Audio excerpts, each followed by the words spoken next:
Evening, everyone. We do it live.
Hello, everyone, and welcome to the Point of No Return, the Babylon 5 Retrospective.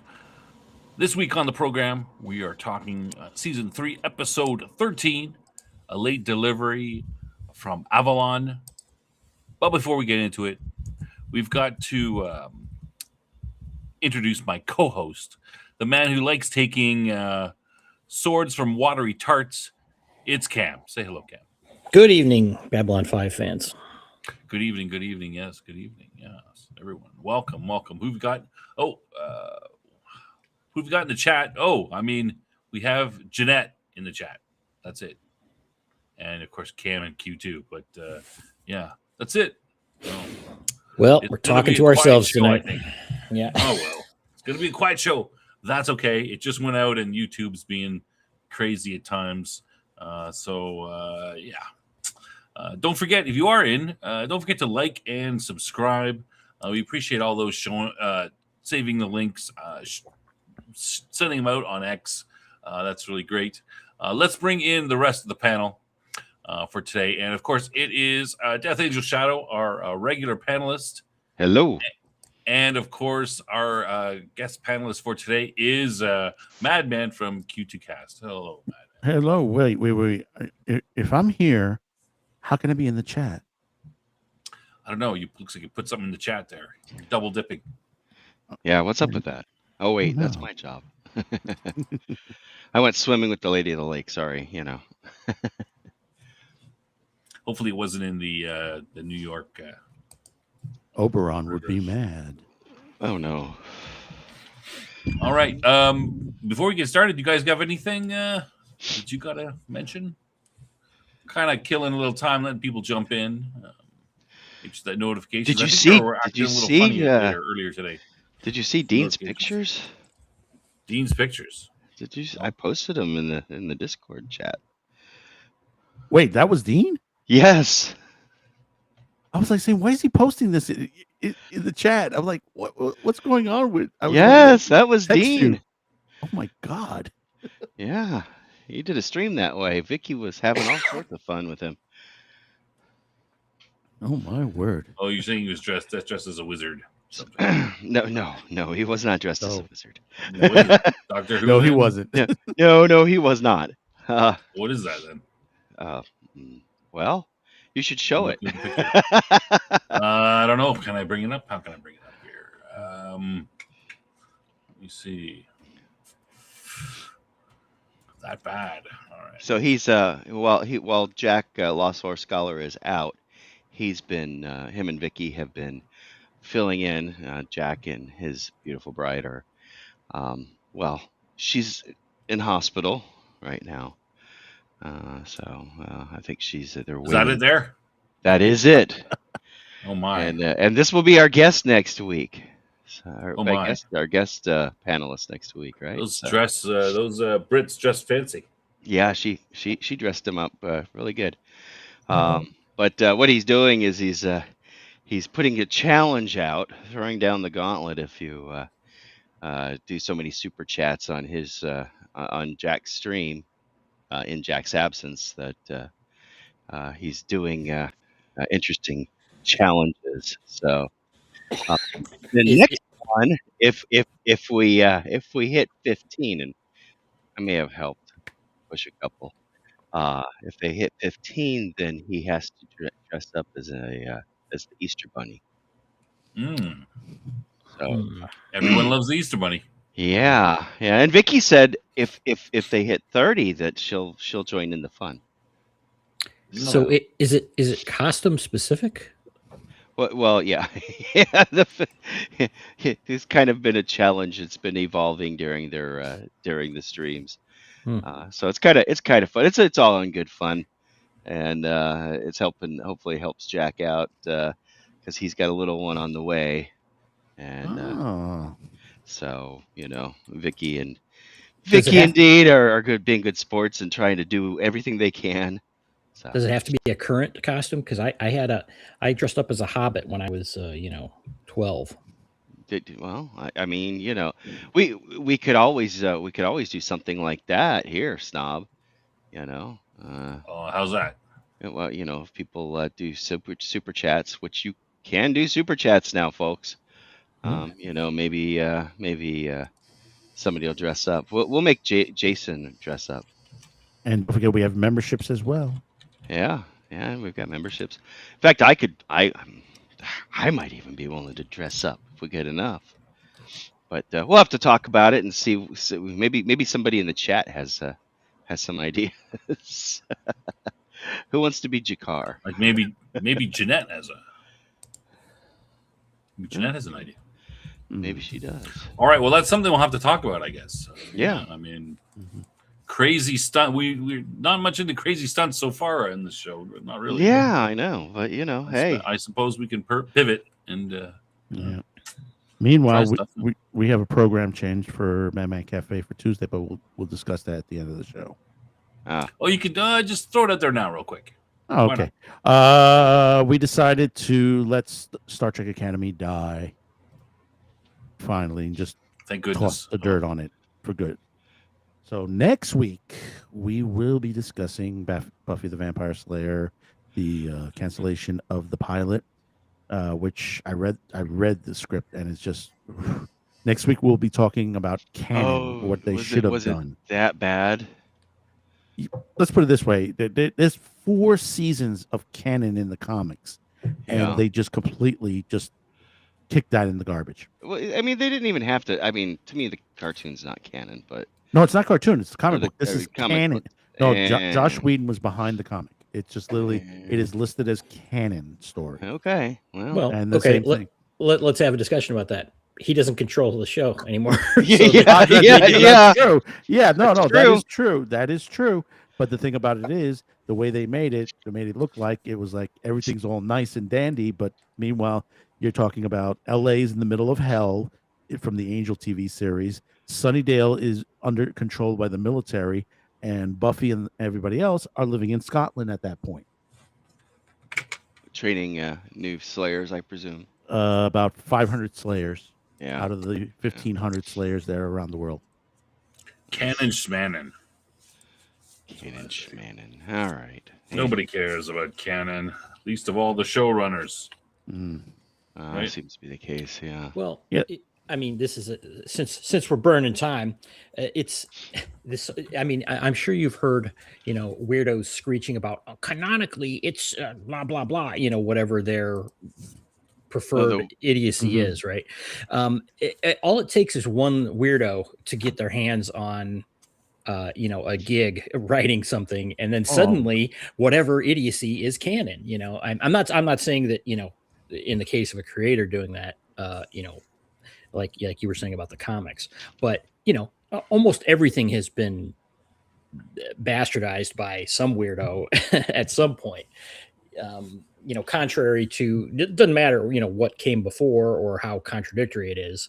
It's just, these, I worship at the altar of my new canon, and it's just the way things are now. Yeah. Then meanwhile, Sarah's going around the press circuit, condemning the guy who canceled it, and That's Hulu, a little strange, isn't it? and Hulu is slamming back at them because in other words, it's going back and forth on this. It's ridiculous. Yeah. Yeah. What do they? You know what Oscar Wilde says? Hey, Dave. Consistency is the hallmark of the unimaginative. So, Yeah, Cannon Smannon. Yes, cannons go boom. Welcome, Dave. Welcome. All right. Well, now that Dave's here and has identified himself, I think we can get started on the show. Yeah. Trivia. Jump to it. Hi, Dave. We've Good killed seeing you. We got 8 in the we got 8 in the chat. All we need is one. Let's get going. All right. So first thing, let's do last week's trivia. All right, let's pull it up here. Of course, Sick Transit Veer. We have, the questions from last week. What is Londo's problem in his quarters? What is Lindesty's response to Veer saying that he wants to marry for love? What is the name of the Centauri diplomat Veer invented? What happened to the Narns Veer transported from Narn? And who is appointed the Babylon 5 sneak-in residence? Ivanova. Anybody know the answers to those questions? Yeah. Just shout them out in the chat. Oh, we got everybody's coming in now. Snuggy Jr.'s in there. Inverse Opinion. Good to see you guys. Yeah, howdy. All right. Apparently, we had to shout out on Twitter to get people. No, you know how those YouTubes are with the YouTubes and wubs and the notifications and everything. All right, answers from last week, of course. Londo's got bugs in his quarters, big ones. Apparently, he needs to kill them before they develop language skills.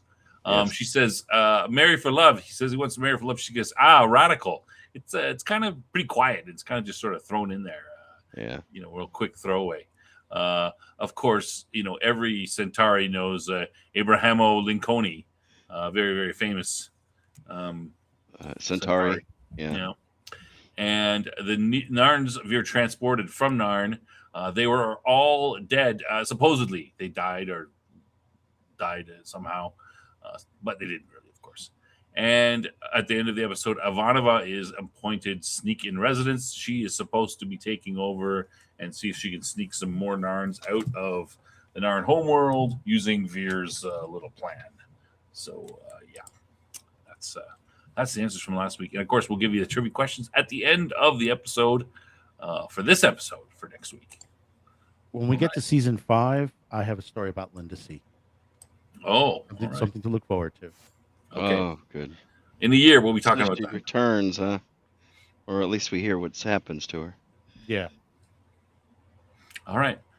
Cam, do you want to get started with the detail, or sorry, the short summary? Certainly. Go on. Okay, episode 57, or episode 13 of season 3, A Late Delivery from Avalon, written by J. Michael Straczynski. Original air date, April 22nd, 1996. And production order 312, so flipped with last week's. A traveler arrives on the station claiming to be a character out of the Arthurian legends. Sheridan and Ivanova try to gain recognition of the station's new status amongst the alien governments. Yeah, we lost Snob. Uh-oh. Well, all right, I'm back. Oh, damn. Okay. Just when I try to step in as co-host and do something, he comes back and ruins everything. Act like I'm not here. Pretend I'm gone. Go crazy. And that was a great long description there, Snob. I appreciate that. Yeah, I think you could do this one pretty quickly. Did you finish yours? Yes, I did. Missed it? Yes. All right. Okay. So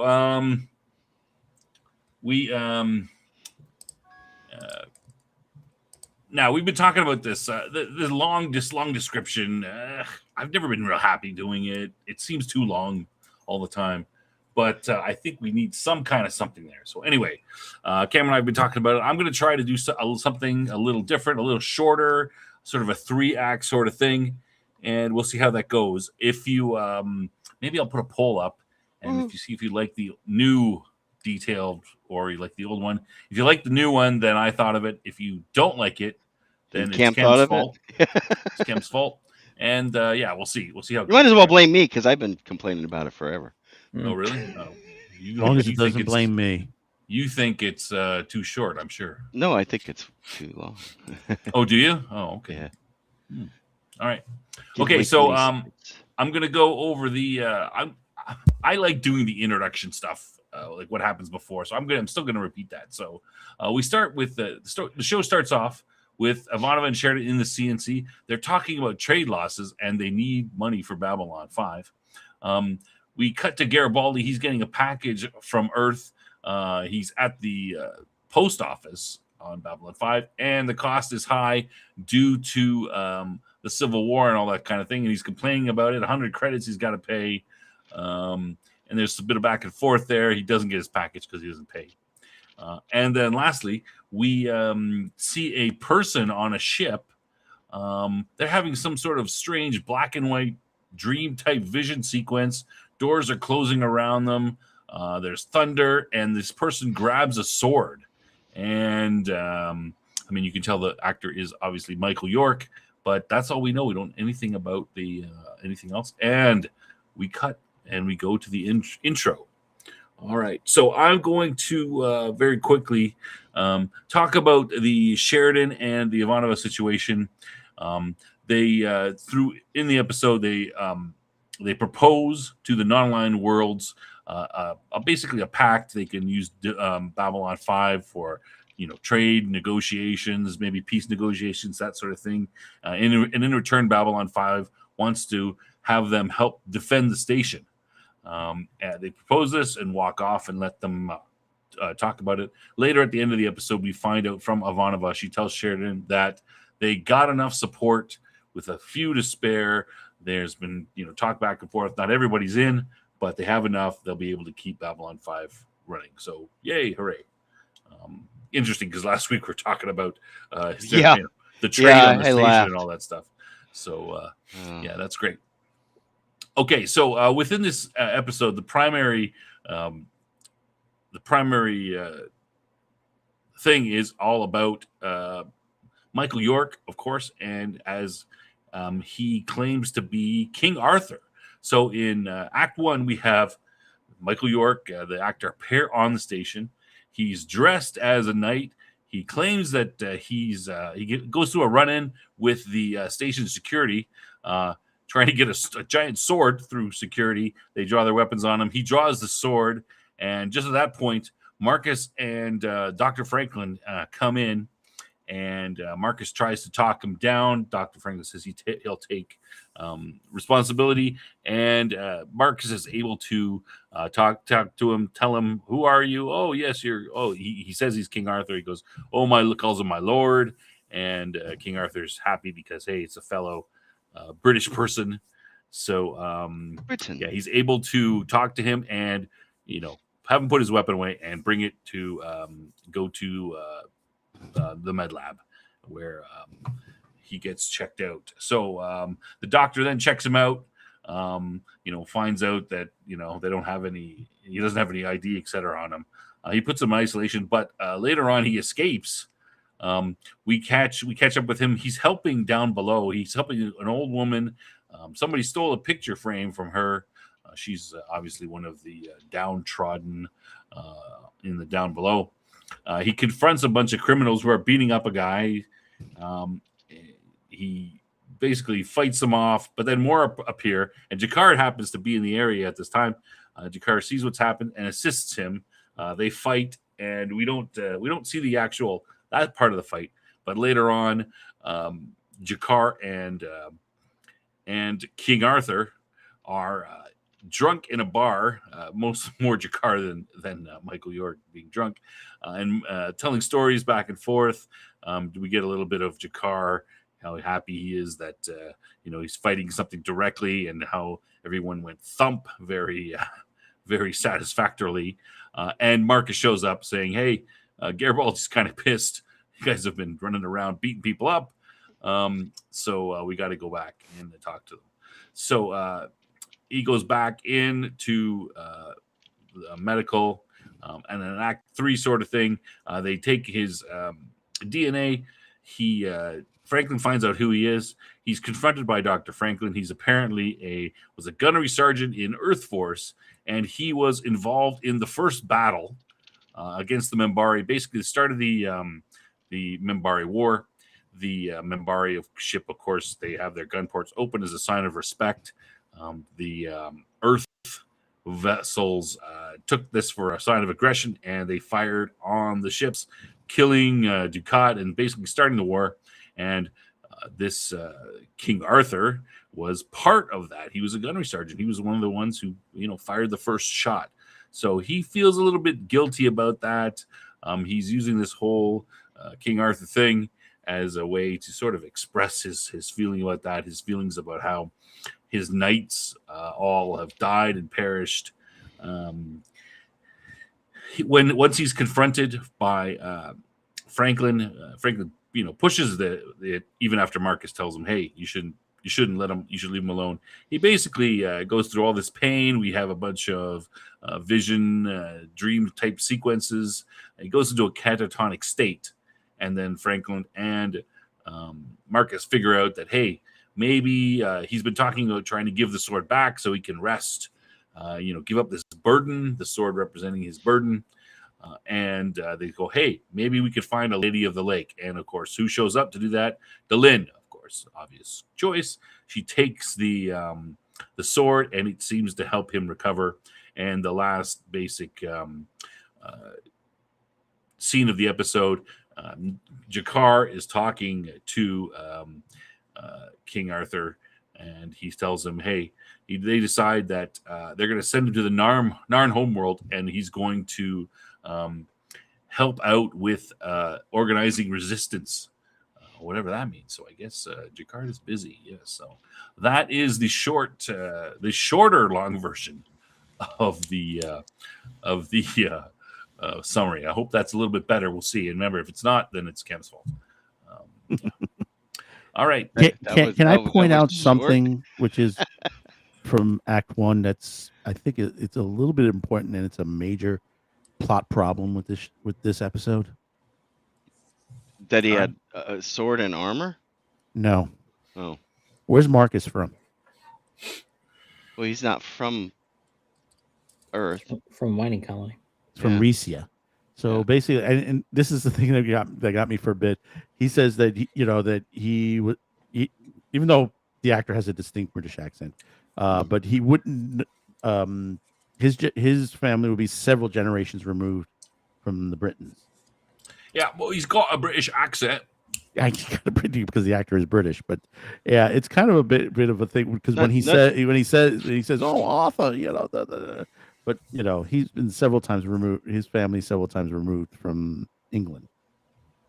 Yeah, it's it was a little strange that the idea that an accent would continue, a 20th century accent, let's say, exactly, would continue, for several hundred years when you're removed from the place of its core. I would say it's possible, but it is highly if everybody from Britain lived in the one hundred area, years lived there, it could but it is highly unlikely.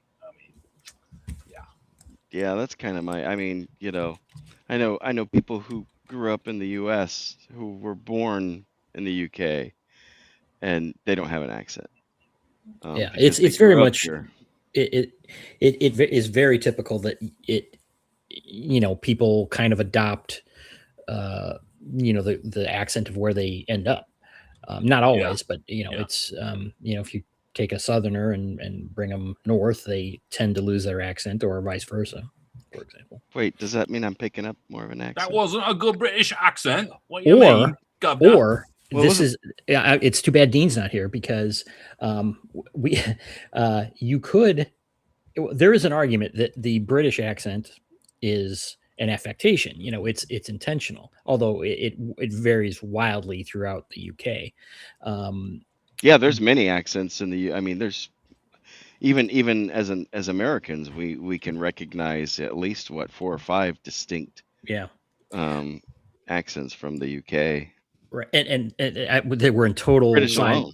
Yeah. side territory here, but the claim is that the typical American accent, or accentless English, as they claim, is like Michigan area kind of thing, is more what English people spoke, before the 1800s or whatever, and then the current accents are a later development. But I'm not a linguist, so anyway. Okay. All right. I'm going to well, turn it over no, to Cam. Now that we've discussed accents, We're burning time. This is part of the show. Oh yeah. I mean, there's another part that I have to bring up, but we have to bring up later on when we discuss something else. Sure. Well, I concerning mean, who he is. it's fair. It's fair enough to bring up because I had to stretch to make the reach of Okay. page of notes. So When Snob said that there was a battle, technically from the perspective, it was an expeditionary force to investigate the Minbari. Okay, let's get into that, and within the. But they were fighting, so it's a battle. Yeah. Well, no, it's basic. Yeah, it was physical, but it was, and this. Well, let's leave that toward the end when we get to that part. So I'll give a full explanation. Yeah. Because we want to jump into him and it being. Yeah, we want to jump into him craziness starting. And I'm sorry. Did anyone have in their mind Monty Python and the Holy Grail when this was going on? Every time Michael York came on, a little bit. Okay, let's go over the main arcs, or the main storylines here. So A plot, we got Arthur. Mhm. B plot, we've got the this idea that's brewing between Ivanova and Sheridan and the non-aligned worlds. Mhm. And then we have the post office comic relief. Garibaldi, yeah. So let since we start with Garibaldi there, kind of, or at least near the beginning, let's do that first. The That little sounds like post office fun. thing. I had my own little post office trek today. Well, okay. In honor of that, then, Jeff, why don't you go ahead and and talk about this, Jim? Garibaldi just wanted his package, and trust me, I can relate. I had to. Oh, let me tell you. Any rate, he's trying to get his package. He's got a package from home, and God bless the postal worker there. I guess technically he's the postmaster. I didn't see anybody else there. Was there somebody else? I think there was someone else working behind the counter. Yeah.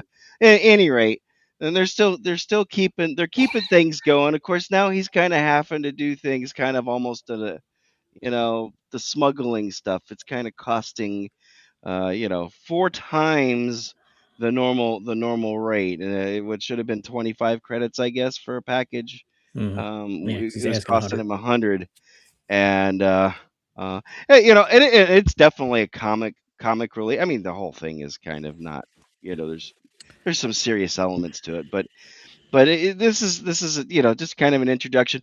But one of the things that they are exploring is now that they have declared independence, how are we getting stuff from point A to B? How is the mail getting through? And I don't know if Straczynski was onto something back in the 90s when he realized that they're predominantly going to be package. Package. They're basically going to be a package type service for the most part, delivering things that are boxed, or in this case, in what appeared to be a toolbox from. Yes. I mean, that's what it looked like to me, right, Cam? You and I are the tool guys. Yep. But any rate, so he's getting into it, and of course, Garibaldi is saying this is highway robbery, and then he tries to tell him, he's like, look, I've got anchovies and mozzarella and pepperoni, and then he, of course, and then the guy's he looks the postmaster's looking very like he might be falling for it, right? And he says, is it the little thin pepperoni, or is it the big thick pepperonis? sticks, the big long sticks. And he's like, oh yeah, really? All right. And he puts it right back up on the shelf. 100 credits it is. you know. Yes. I didn't buy it at all, which I thought was kind of hilarious. And Garibaldi, of course, storms off, and I don't know if anybody else. Well, let's go through the whole thing, and later on he shows up, and He's got one of his guys with him. It's dark. It's after hours, and they're prowling around, and he's like trying to use his security card to override the gate, and his underling is like, Chief, I don't think we should be doing this. I mean, it's the post office, right? It's the postal. We don't want to you don't mess with the post office, right? And his Garibaldi pulls out his PPG and shoots the lot, and opens the thing. And who do you think is behind the cage? It's the postmaster. And he's like, I thought you'd be here. It kind of catches him by surprise. So he's like, that'll be an additional 20 credits for the lock. So, which is kind of interesting. At any rate, proceeding on. Really, the next scene is kind of towards the end of the episode. He finally comes back, and Garibaldi's had a chance to think about it, and he's like, "Here, okay, 100 credits." And of course, the postmaster pulls out an identical looking box that looks like it's been torn apart. The quarters have been bent up on the toolbox, and all that. And he's like, "What? And he's like, no, I'm just kidding you." And he goes and grabs the box and says, "There you go." But Garibaldi does pull the little card that says, "Hey, since we're no longer under the authority of Earth, we're independent, right? Who and they paid your salary and the rent on this spot, right? Yeah. Well, now that that's not the case, what do you think? What do you think the space is worth here?" And of course, so he says, "Well, okay, how much do you want?" 101 credits. So basically, it's for a buck. He's like, So, any rate. So that's pretty much that whole story. You got some fillers to put in there? I got to throw a flag on the play. No, hold on a second. Now, first of all, Jeff, your jokes must kill at parties. Now I know why you love the Top Lofty Lounge, and you want the jokes. I want the jokes. Now I know why. Okay. All right, Madman. Okay, I got to do this right. Flag on the play. Basically, if you go back to season 2, episode 4, A Distant Star, if you remember that episode where Dr. Franklin was putting them on a diet. Mm-hmm. Do you remember Garibaldi was getting banya kanya and how he was getting it?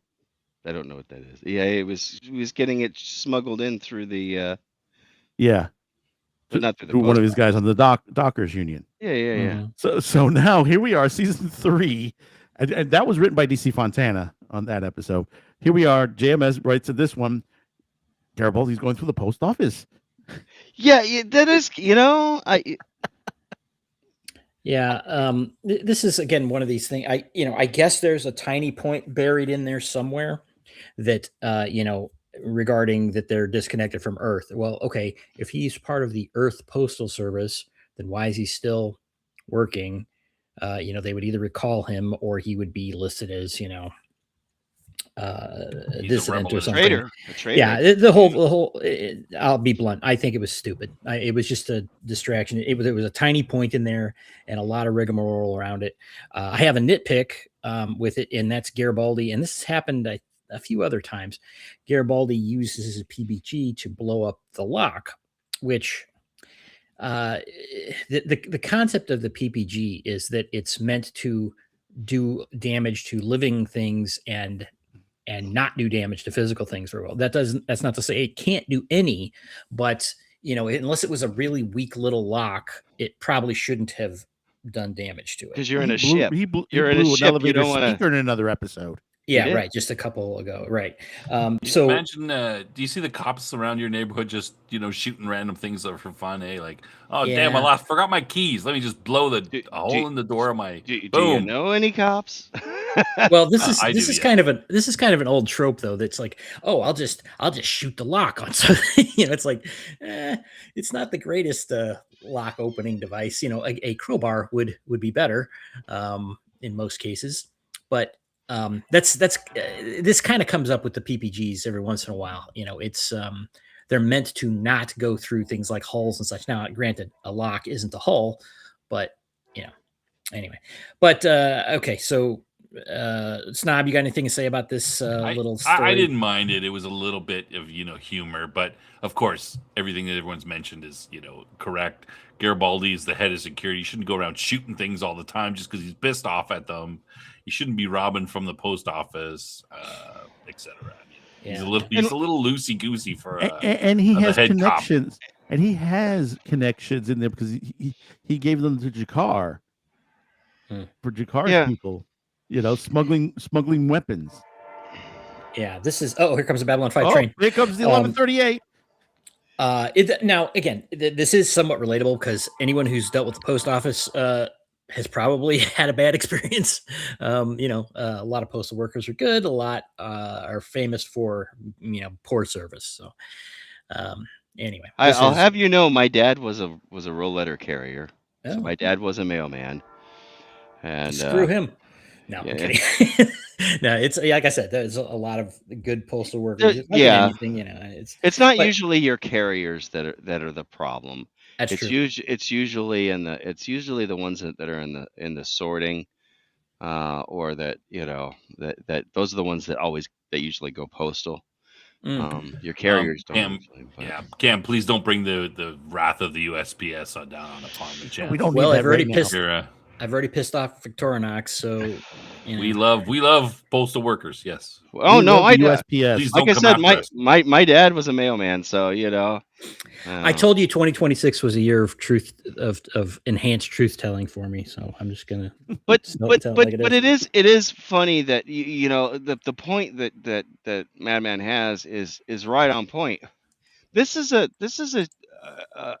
hub of transport. They're all constantly receiving shipments and sending stuff out. In fact, at the very beginning scene, you're seeing a cargo vessel arriving from one of the other. It's not an Earth vessel.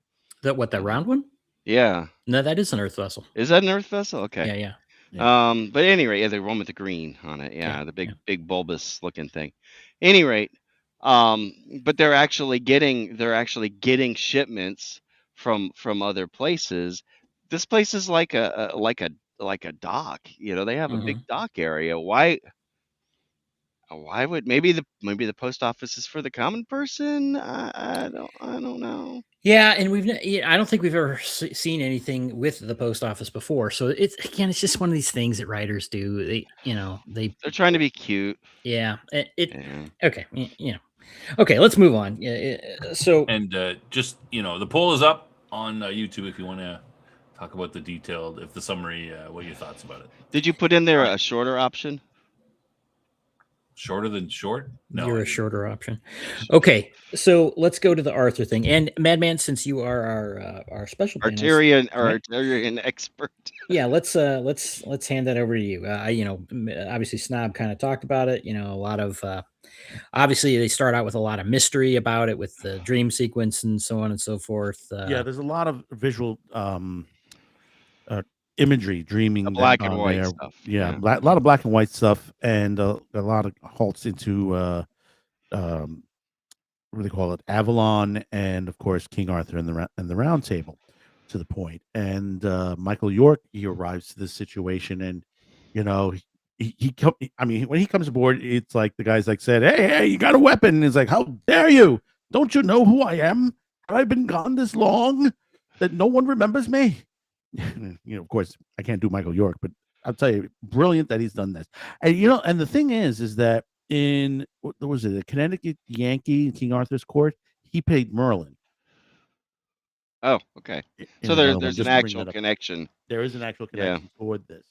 But it's, you have this point that basically it's like Franklin and Marcus show up, and of course the scene which I say, well, he can't be Britain, but he remembers. He goes, oh, you know, oh, sorry, my liege, we did not know you were coming. We'll get Benevere and he says, well, they're dead. How dare you? To the point. They're all dead. They're all They're dead. all dead. They're all dead. To the point. And they say, well, I'm Arthur, king of the Britons, to the situation, and they're like, Franklin's like, this guy must be crazy or something like that. And he goes, is he really crazy? Possibly. That you have to remember the which Marcus wasn't there for, really, for Jack showing up, the Inquisitor. Interesting, right? Yeah, he knows. It was like How do you get that Marcus intelligence? knows that the Inquisitor came to Babylon 5 at that. The Inquisitor. He says, well, the Inquisitor came from 18th century Earth, and the Bolons took it. So possibly they may have taken King Arthur as well, as per the legends, and and of course they go through the whole, uh, checking him and all that situation, and they find him to be okay, but they can't really prove yet. And they said, well, get his fingerprints. Well, maybe something of that nature would come up to that point. And then we go through a whole situation where basically he's going through Babylon 5, and gets into that big fight. That basically he's trying to help that little old old lady. No, I'm kidding, Monty Python. Basically trying to get her a picture frame back, with like that gold that's around it. And then, of course, who jumps into the situation? Jakar jumps in, sees this guy doing this honorable thing, decides to jump in on this fight. To the point. But what I liked about this interaction between him and Jakar, is when they're getting drunk on the table. Yes. And that whole thing, Jakar's getting drunk. It doesn't appear that Arthur is. Arthur, he has a drink there, but Jakar is just pounding them back. It looks like he pounded a couple back. Yeah, later we see a stack of glasses on the table. Yeah, and basically, King Arthur is like saying, I'm going to knight you, Sir Jakar, the Red Knight. And and Jakar is just held with honor at that point. This guy's making him a knight, and he enjoyed that situation. And of course, Marcus comes in to bust up the party. Yeah, the situation. It's always a party pooper. It's always a party pooper, and basically, he's taking him away, and Jakar says, "I'll come with you." And he falls over on the table, and who was it? Was it Bonavere or Gawain? Gawain. He says, Gawain used to be this way too.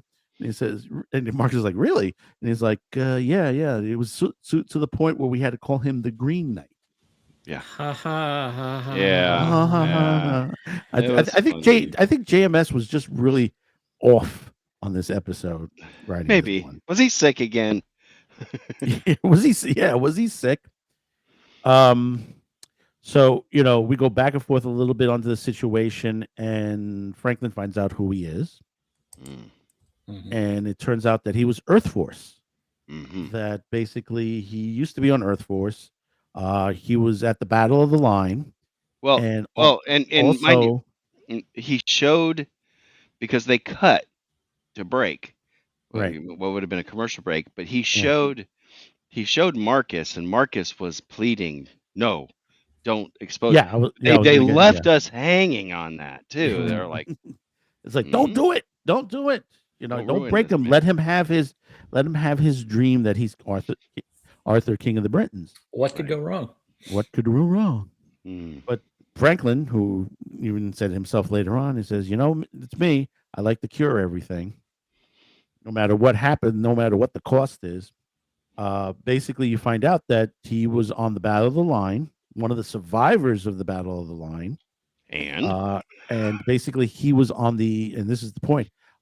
It wasn't a battle originally, but it was an expeditionary force that was going to investigate the Minbari at that time period, which later on down the line when we do in the beginning of the movie we will see some of that.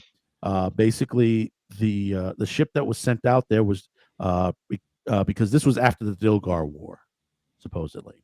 This is in the wiki. It's after the Dilgar War. So they're trying to Earth is trying to expand their situation, and basically they heard of the Minbari, so they sent a ship to there, and basically gun ports out. The captain takes it as a sign of attack and orders to shoot. And from the point of perspective of Michael York, that he shot the shot that basically destroyed, that hit the ship that killed Ducat.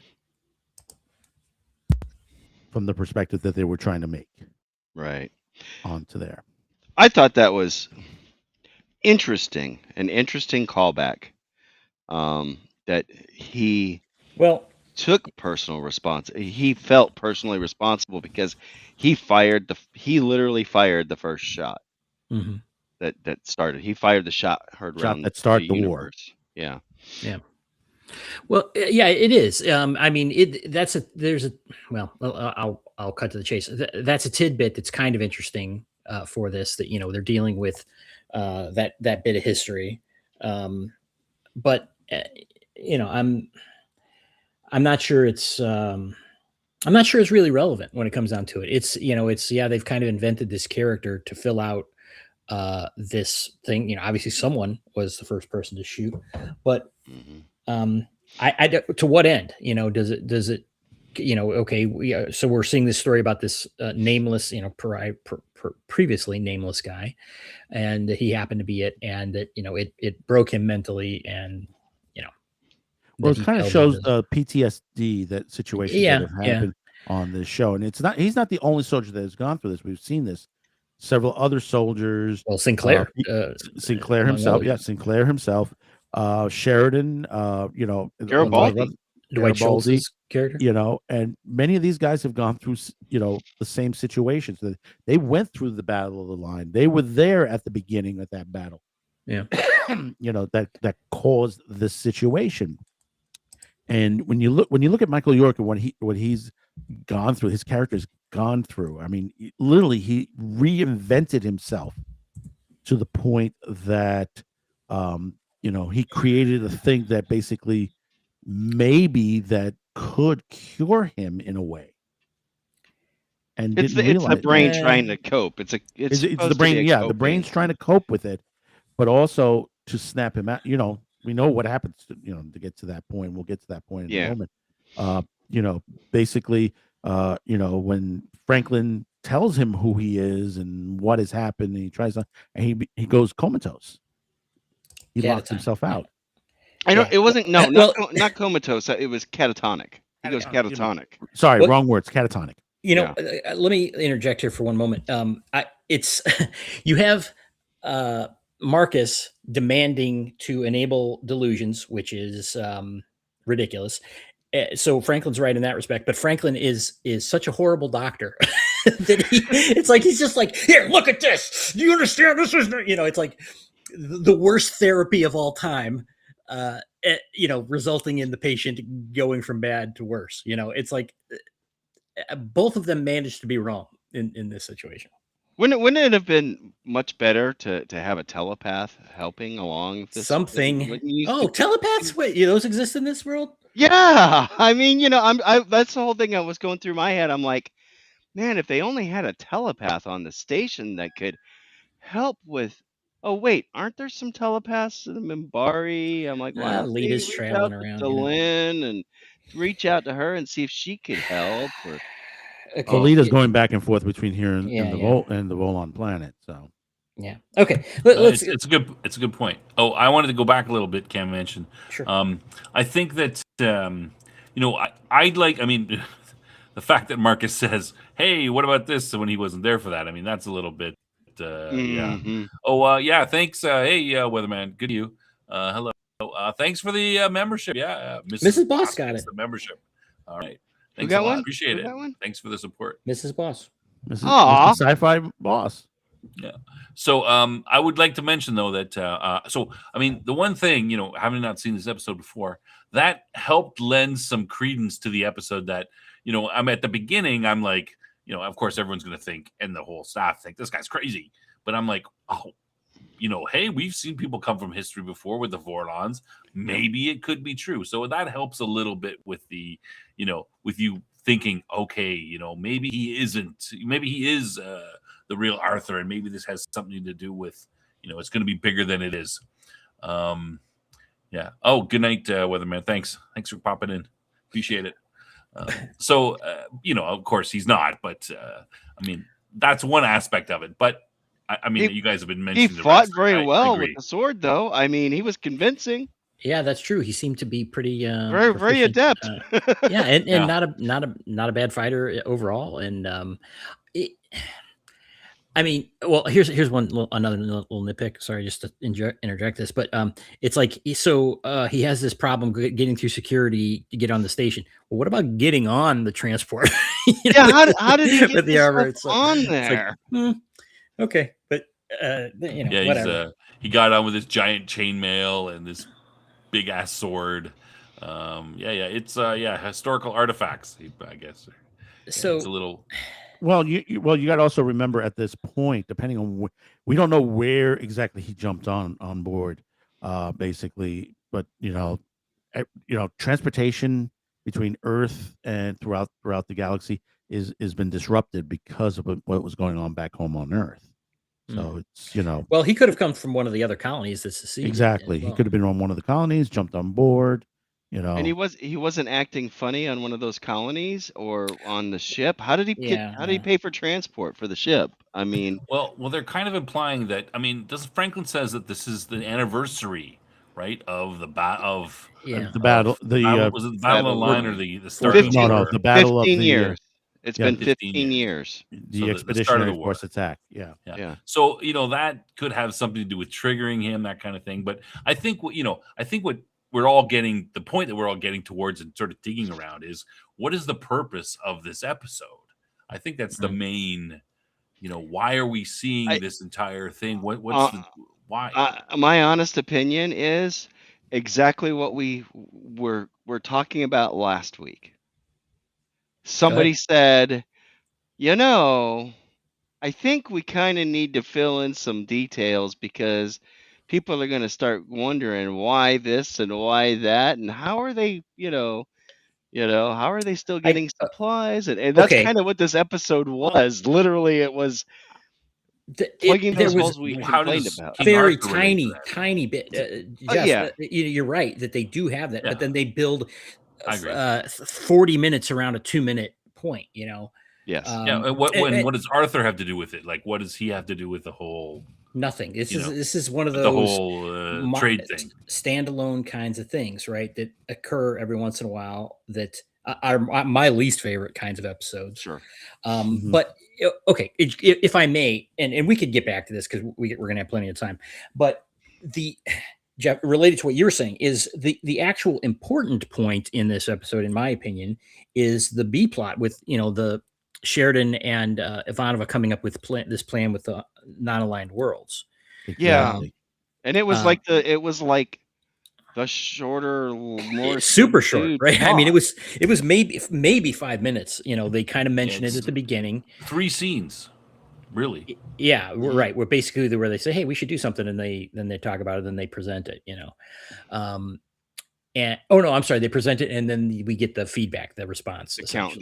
Yeah, 5 minutes, if that, I would say. Probably the Drazi weren't interested, but and we do know that the Drazi have been kind of pulled into the Shadows scheme. That they got their heads in the clouds and like, we can, So what is it, the purple or the green? This is the green that we're in charge now, isn't it? Yeah. Well, whatever. The Ivanov was in charge. Yeah. But so But they do sign on. Some of them do sign on, and like, I guess they had a threshold, of how many they needed. And the upshot of it, I'll just say, is basically they want to continue providing services, but they're asking for participation from the non-aligned worlds to help defend the station, because they don't want to have to depend completely on the Minbari, which is a good plan. And Madman knows what I'm about to say, but this is planting some seeds that will go somewhere in the future.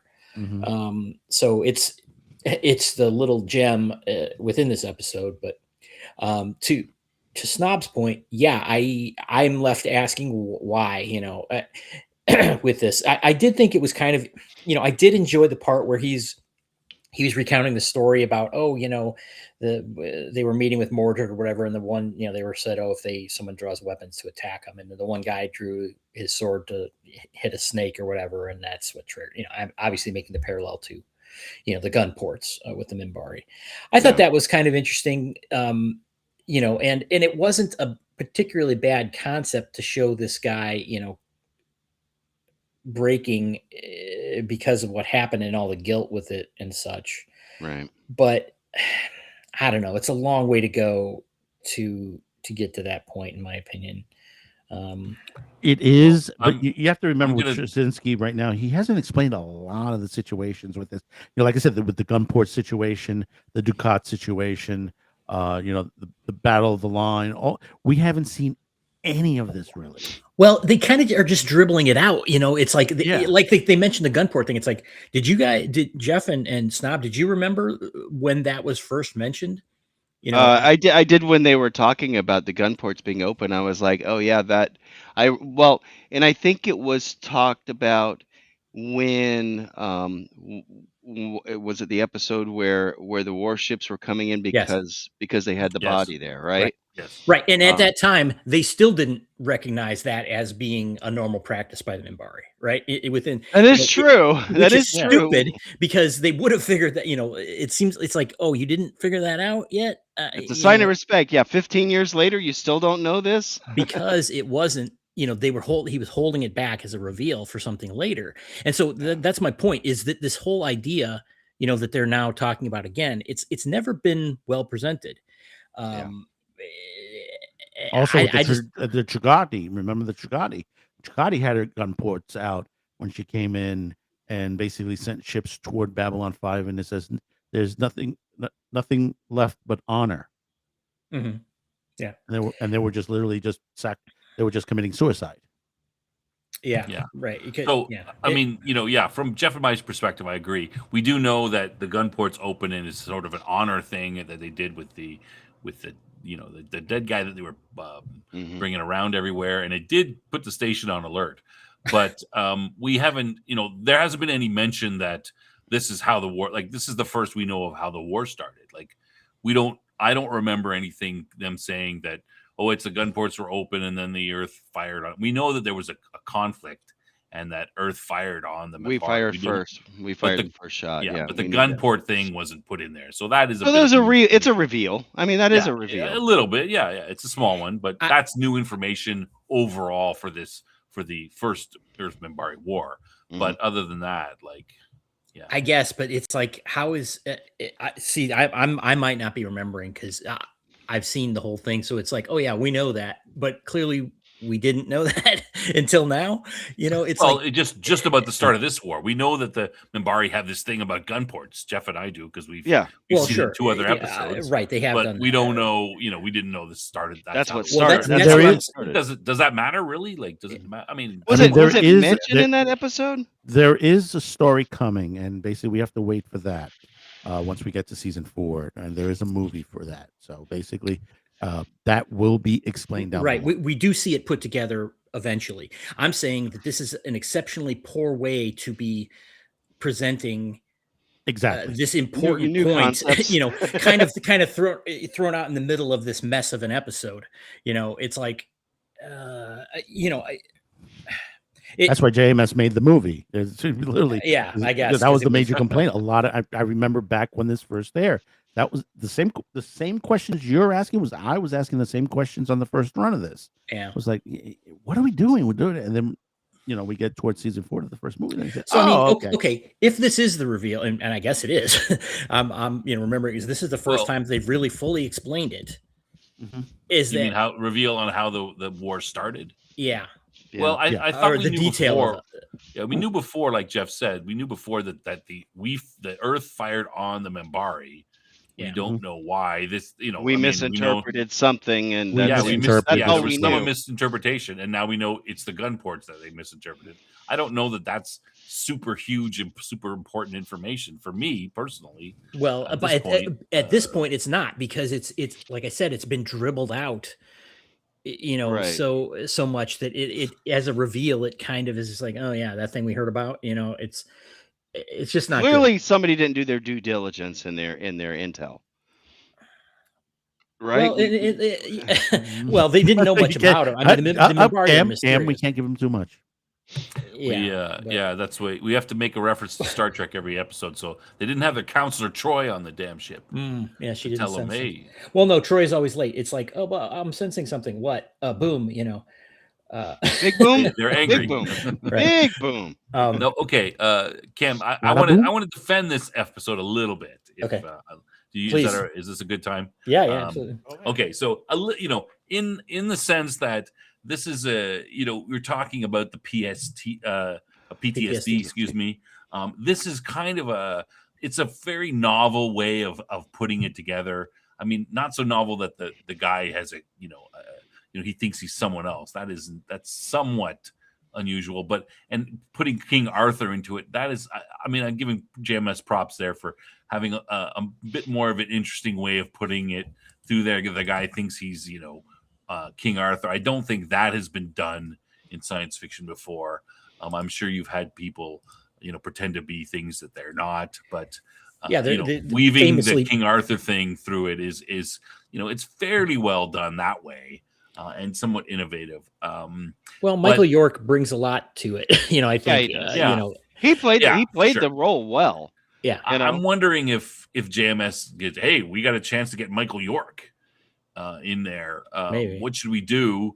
I have this PTSD episode. Hey, he would do good. As King Arthur. Let's do it with let's use the King Arthur myth and weave that together as opposed to some other story that he might put through.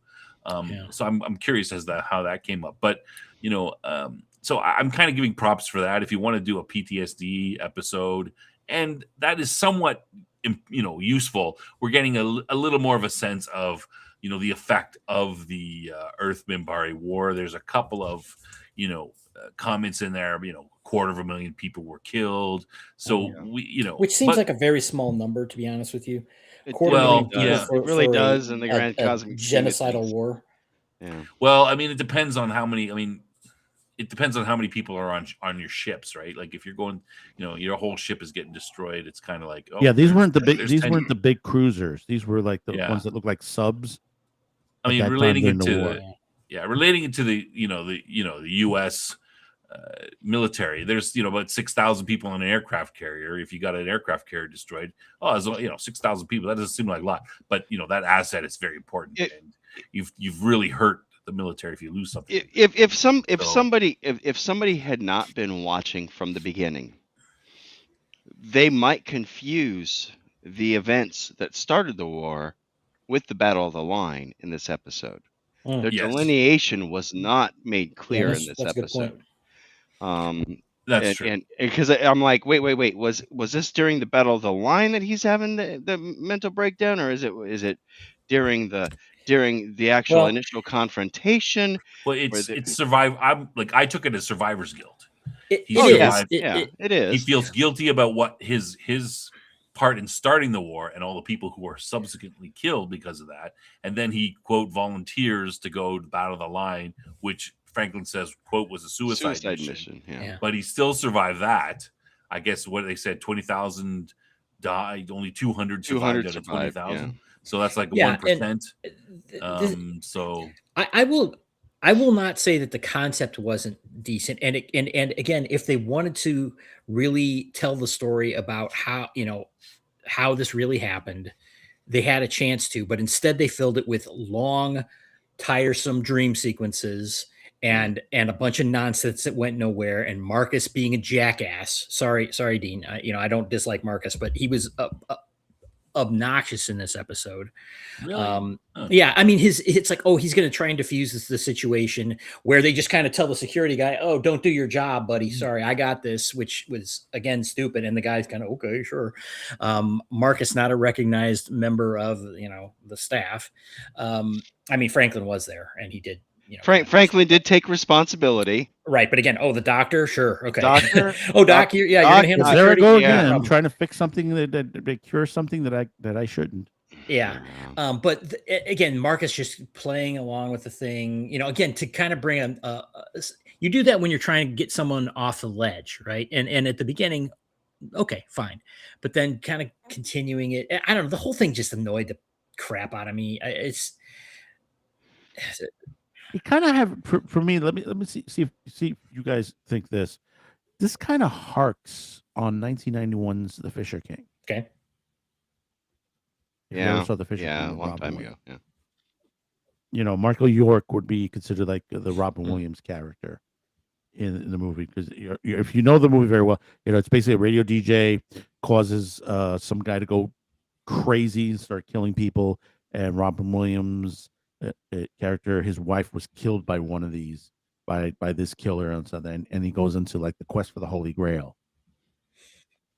If you have never seen that, and he probably should go watch it again, because just about everything Robin Williams was in was great. So be it fun comedy or serious but stuff. Go ahead, man. But then again, there's the PTSD, what Robin Williams was going through, the death of his wife, that he just invented this world of the Holy Grail. Just yeah. This is not. Oh, hey, there's Dean. Welcome. There's Dean. Good morning, Dean.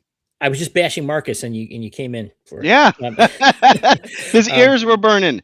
Right. His favorite character. You're in trouble with Vicky now. Uh-oh.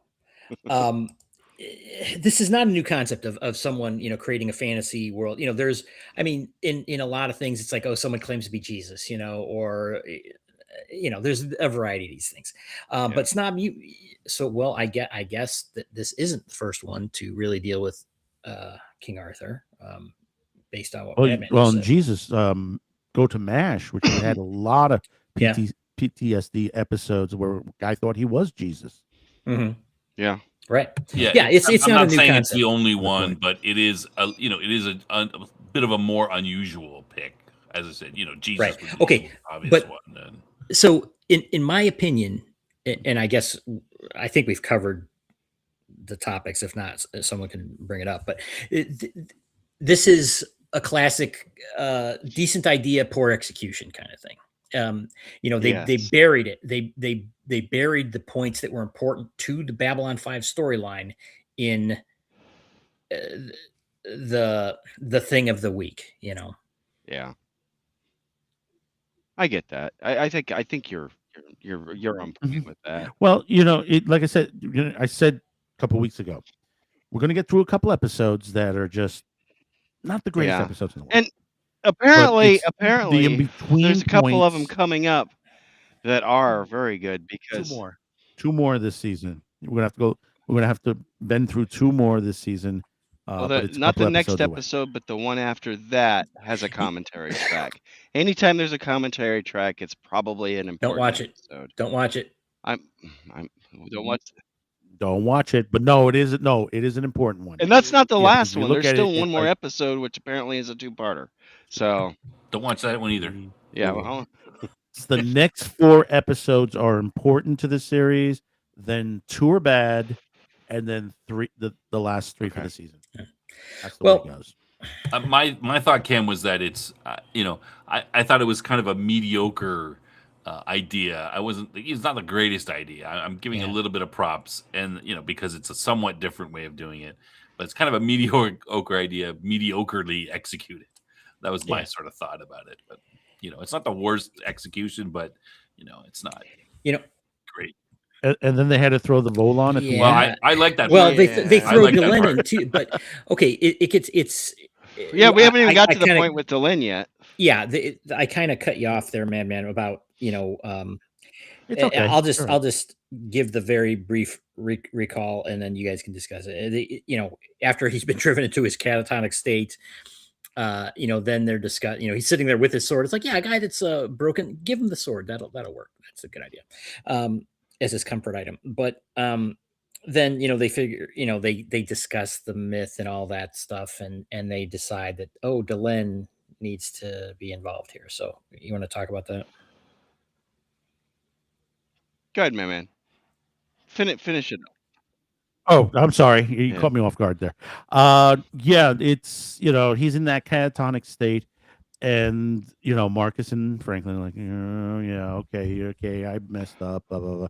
And then they figure out, and he says, well, if, you're this one and that one, then who's the Lady of the Lake?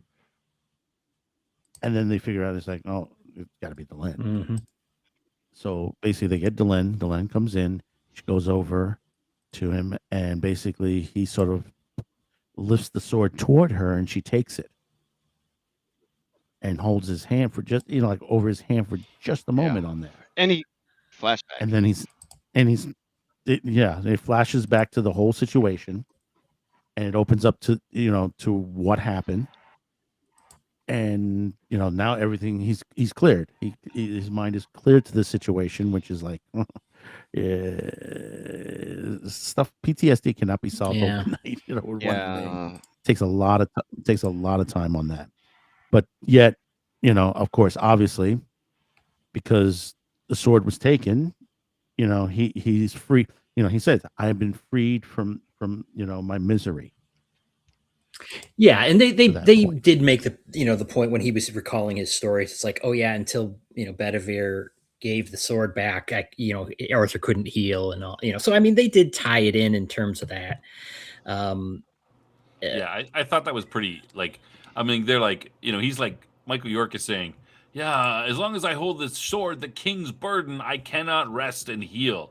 And I'm like, well, why don't you take the sword away from him? And I instantly thought in my mind, well, I mean, you need a lady to do it. Delenn's kind of a chick. Like, why not just get her to do it? Like, it's my first thought. That was the first thought I had too. I'm like, well, just go get Delenn and get her to take the say, sword. Hey, pretend you're the Lady of the Lake.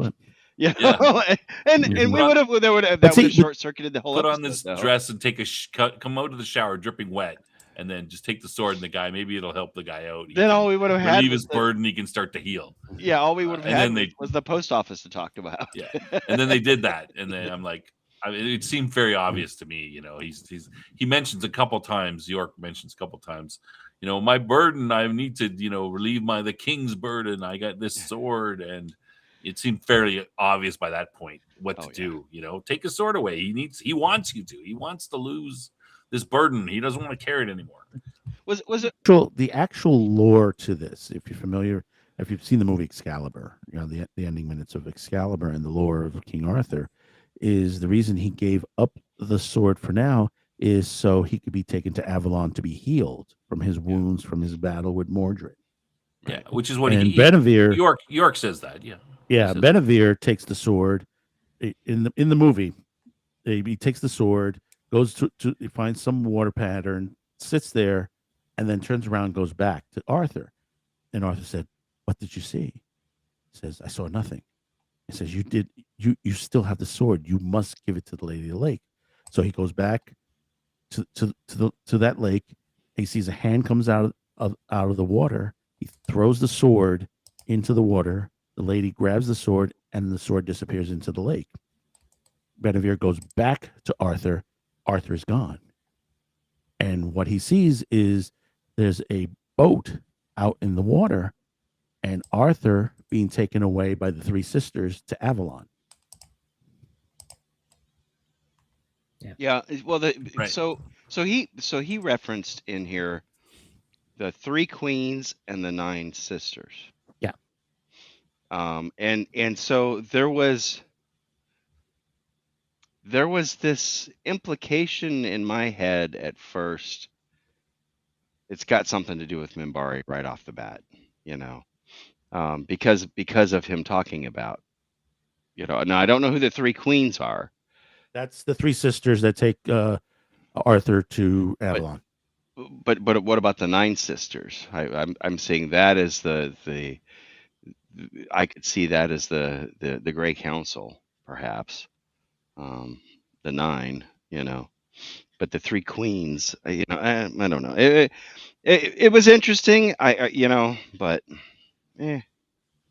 I don't think it goes beyond that. Like I don't think maybe that's where it falls apart a little bit with Yeah. it doesn't. It's not maybe JMS is not trying to refer to the Minbari anymore. It's just this he's got this part of the myth, but oh well, this part doesn't quite fit. But But well. so Pretend it let didn't me happen. let me ask you, because there was a line when I forget what his actual, turns out his real name was.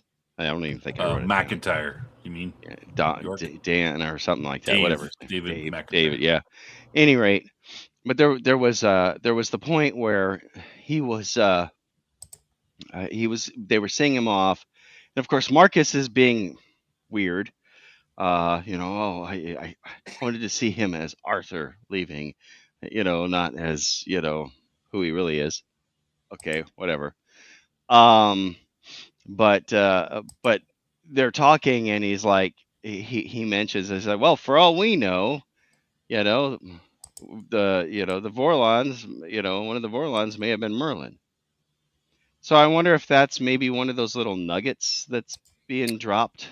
Well, they again, Marcus brought up the whole thing about Sebastian and this, and it's like, and they didn't do it. It's like, no, it's not that. And then they throw this in at the end. It's kind of like a call. It's like, well, could be, maybe. I don't know. We know they've they're trying to hint at the end that maybe maybe the Vorlons do have to do it. Even though we've kind of determined clearly they were around in the Victorian era, because they picked up Jack the Ripper. So who's to say that they weren't around in the God? I don't even know what year Arturian legend goes back to. 500 or something. Yeah, because the Romans were still in, because he does mention that. Yeah. So yeah, there are variations. There's a great novel to read, Once and Future King. Basically, it's a great novel that tells the entire Arthurian legend from childhood to king, and there are many stories in between, including meeting with Robin Hood and a lot of other things that goes on in that period. Yeah. Yep. Double D, who we had on Bad News Bards a few weeks ago, he actually has an excellent video where he goes into a whole lengthy analysis of the Excalibur movie, and it's actually his favorite movie. So I highly recommend people check it out. He's very passionate about it, and I learned a lot of things. And I had seen the movie, but I had seen the movie, God, probably back in the 80s. Clearly, Jeff didn't watch a Top Lofty Lounge review of Excalibur. Oh, you guys had it? You guys? Oh yeah, Jeff. I mentioned that when we were interviewing him. Now, let me explain. I missed that part. You asked about the 9 sisters. So it's the 9 sisters are the sorceresses of Avalon. So it's like Morgan Le Fay, Monroe, Maz, Lithon, Lithina, Liten, Tyrone, Tilden, and Thithon, are known as Thyllis. The 3 queens that take Arthur to Avalon are Queen Morgan Le Fay, Queen of Northgalis, and the Queen of the Wastelands. Okay. Interesting. So what relevance does this have to Babylon 5? Well, no, you hear the mentioning of no. it. I know. I'm saying in general, was this just a wild goose chase? I mean, Dean says this is not his favorite episode. He normally skips it. Yeah, it is. It was just kind of let's put some of this stuff in here, and it wasn't poorly presented again, because Michael York did a good job of Sure kind of presenting these things, but it didn't have much of a relevance. And Jakar helped. Well, can we talk? Let's talk about Jakar. He was kind of. Okay, your mic actually sucks. Sorry, Snob. You sound like you're in a bottom of a tin can very far away. We'll continue on. Sorry, go ahead. Test, check it, check. Mic check. Hello, check 1 2. Hold on. Say it again. Check. That's a little better. It's a little low. I think I think my main mic went out. Okay, it sounded a little better now. Okay, Jakar happens upon, seeing this scene with Arthur, trying to get deal with the brigands, um, and is fire's lit under him, and he jumps in, and clearly they win, and this, Madman, you talked about this, how they were celebrating. You didn't really see them fighting, but they are recounting it as they're commiserating and drinking, and Jakar. Yeah, I guess I can forgive this a little bit because he's an alien and he's maybe not familiar with how absurd this is. Um, but he's all in on this, and Yeah. in a childlike No, manner, it's almost. important. I mean, Yeah, go ahead. it's important to put to this point. Looking from the perspective of Jakar, Jakar's an alien from another world, not too familiar with customs of Earth, the history of Earth, the stories of Earth. What he sees of King Arthur here, he says, a man who's very honorable, who will go out to the people and help the people the best way he can, even though pulling his sword out to defend the poor and the trodden. And right now, what's going on Narn? His people. Sure. Yes. People are suffering. People are, that basically, the Centauri have crushed his world. And, from afar, he's trying to do his best to try to help his people. So he sees Arthur in a way that puts him to the point where he says, like, wow, I could be just like this guy that's helping people. I could better myself to the point where, do what he's doing and how he, Yeah. Yeah, go ahead. I agree. It's the concept that is there, why Jakar would be kind of drawn to this, and but then they did this whole thing where, again, it's like, I know it's kind of certain things that fail to this episode. Yeah, it's just not done well. It becomes cartoony and kind of absurd, and then they throw in the joke with Jakar getting drunk and crashing to the ground. It's like, what are you trying to do here? Are you trying to tell us? Yeah, it's like, are you trying to tell a serious story about PTSD kinds of things, and how this guy is tormented, or are you? And then you've got this, these various gags in there. It's like, it's just, I don't know. I think comic relief doesn't. I mean, it wasn't done right in this episode. Yeah, no. I agree. It was not great. Yeah, Dean says in the chat, he says Michael York's an amazing actor, but this episode felt odd for B5. Yeah. Here's a little trivia for you. Originally, Michael York was looked at for the role of Sheridan by J. Michael, but Warner refused it. That's interesting. So could you imagine if Michael York was playing the John Sheridan role in Babylon 5? That would have been interesting. I wonder if they refused it because they wanted it to be an American. Maybe. I think he's probably too big an actor to go on TV at the time. They couldn't have. Well, I mean, but who they have now, is certainly, Bruce Boxleitner is certainly that caliber. But he wouldn't have been as big at the time. Probably. I don't know about that. He was in Tron, and he was. He's certainly a successful actor. Boxleitner's not a nobody. He's a successful actor. He was at least an A-list actor. Sure. But Michael York is sure. He's got a longer. He's got a bit longer. In Excalibur, I get it. He's Sir Michael York. Well, here's the weird thing about it. The same time around the mid-range on this, the early 90s, Michael York was doing Sequest, the last season of Sequest. Oh, so he may have been tied up with a contract from a competitor. Austin Powers also. And Austin Powers. Was that movie out in the 90s? Yeah. Damn. It was late 90s, wasn't it? Oh, behave. Mid 90s, I think. Yeah. Jeez. Doesn't seem like it. Well, okay. That's an interesting point. Would Michael York have been better? I mean, again, he did well for this role, right? I don't have any arguments with him. And I like it. Okay, Logan's Run, this is early cool guy in my opinion. In the world of sci-fi. But it seems like it was kind of a throwaway, part, and of course he, goes off with the Narn at the end, which I thought was weird too. It's like, sorry, He's I'm now an stomping on my own point. inspirational. No, because I was wanting to get to this too. So Okay, go ahead. I was going to say, the fact that he's inspired Jakar so much that Jakar has arranged for him to go somewhere, but I don't know where he's going because Yeah. he can't be going to the Narn homeworld because that's under Centauri control. So is he going to where? The Well, Narn refugee areas? What? okay, here's Probably the a other thing, though. staging area. It's probably a staging area that He- they set up. Okay, that's fine, but let's think about that a little bit. It's like, okay, he clearly has some sort of skills, and he had this, well, while in his delusional state, he had this noble intention, and maybe that's rooted in to his it. core. Yeah. Yeah, okay, right. It's an extension of himself, because he felt this guilt and wanted to, do the right thing. So that's the guy he is. I think that's safe to say. Yeah. But he's not. Why would we think that he is some sort of good choice to be a resistance fighter? You know what I'm saying? It's He's like, not a tactician per se. right. He's He's a Air guy Force. He has a he's- military.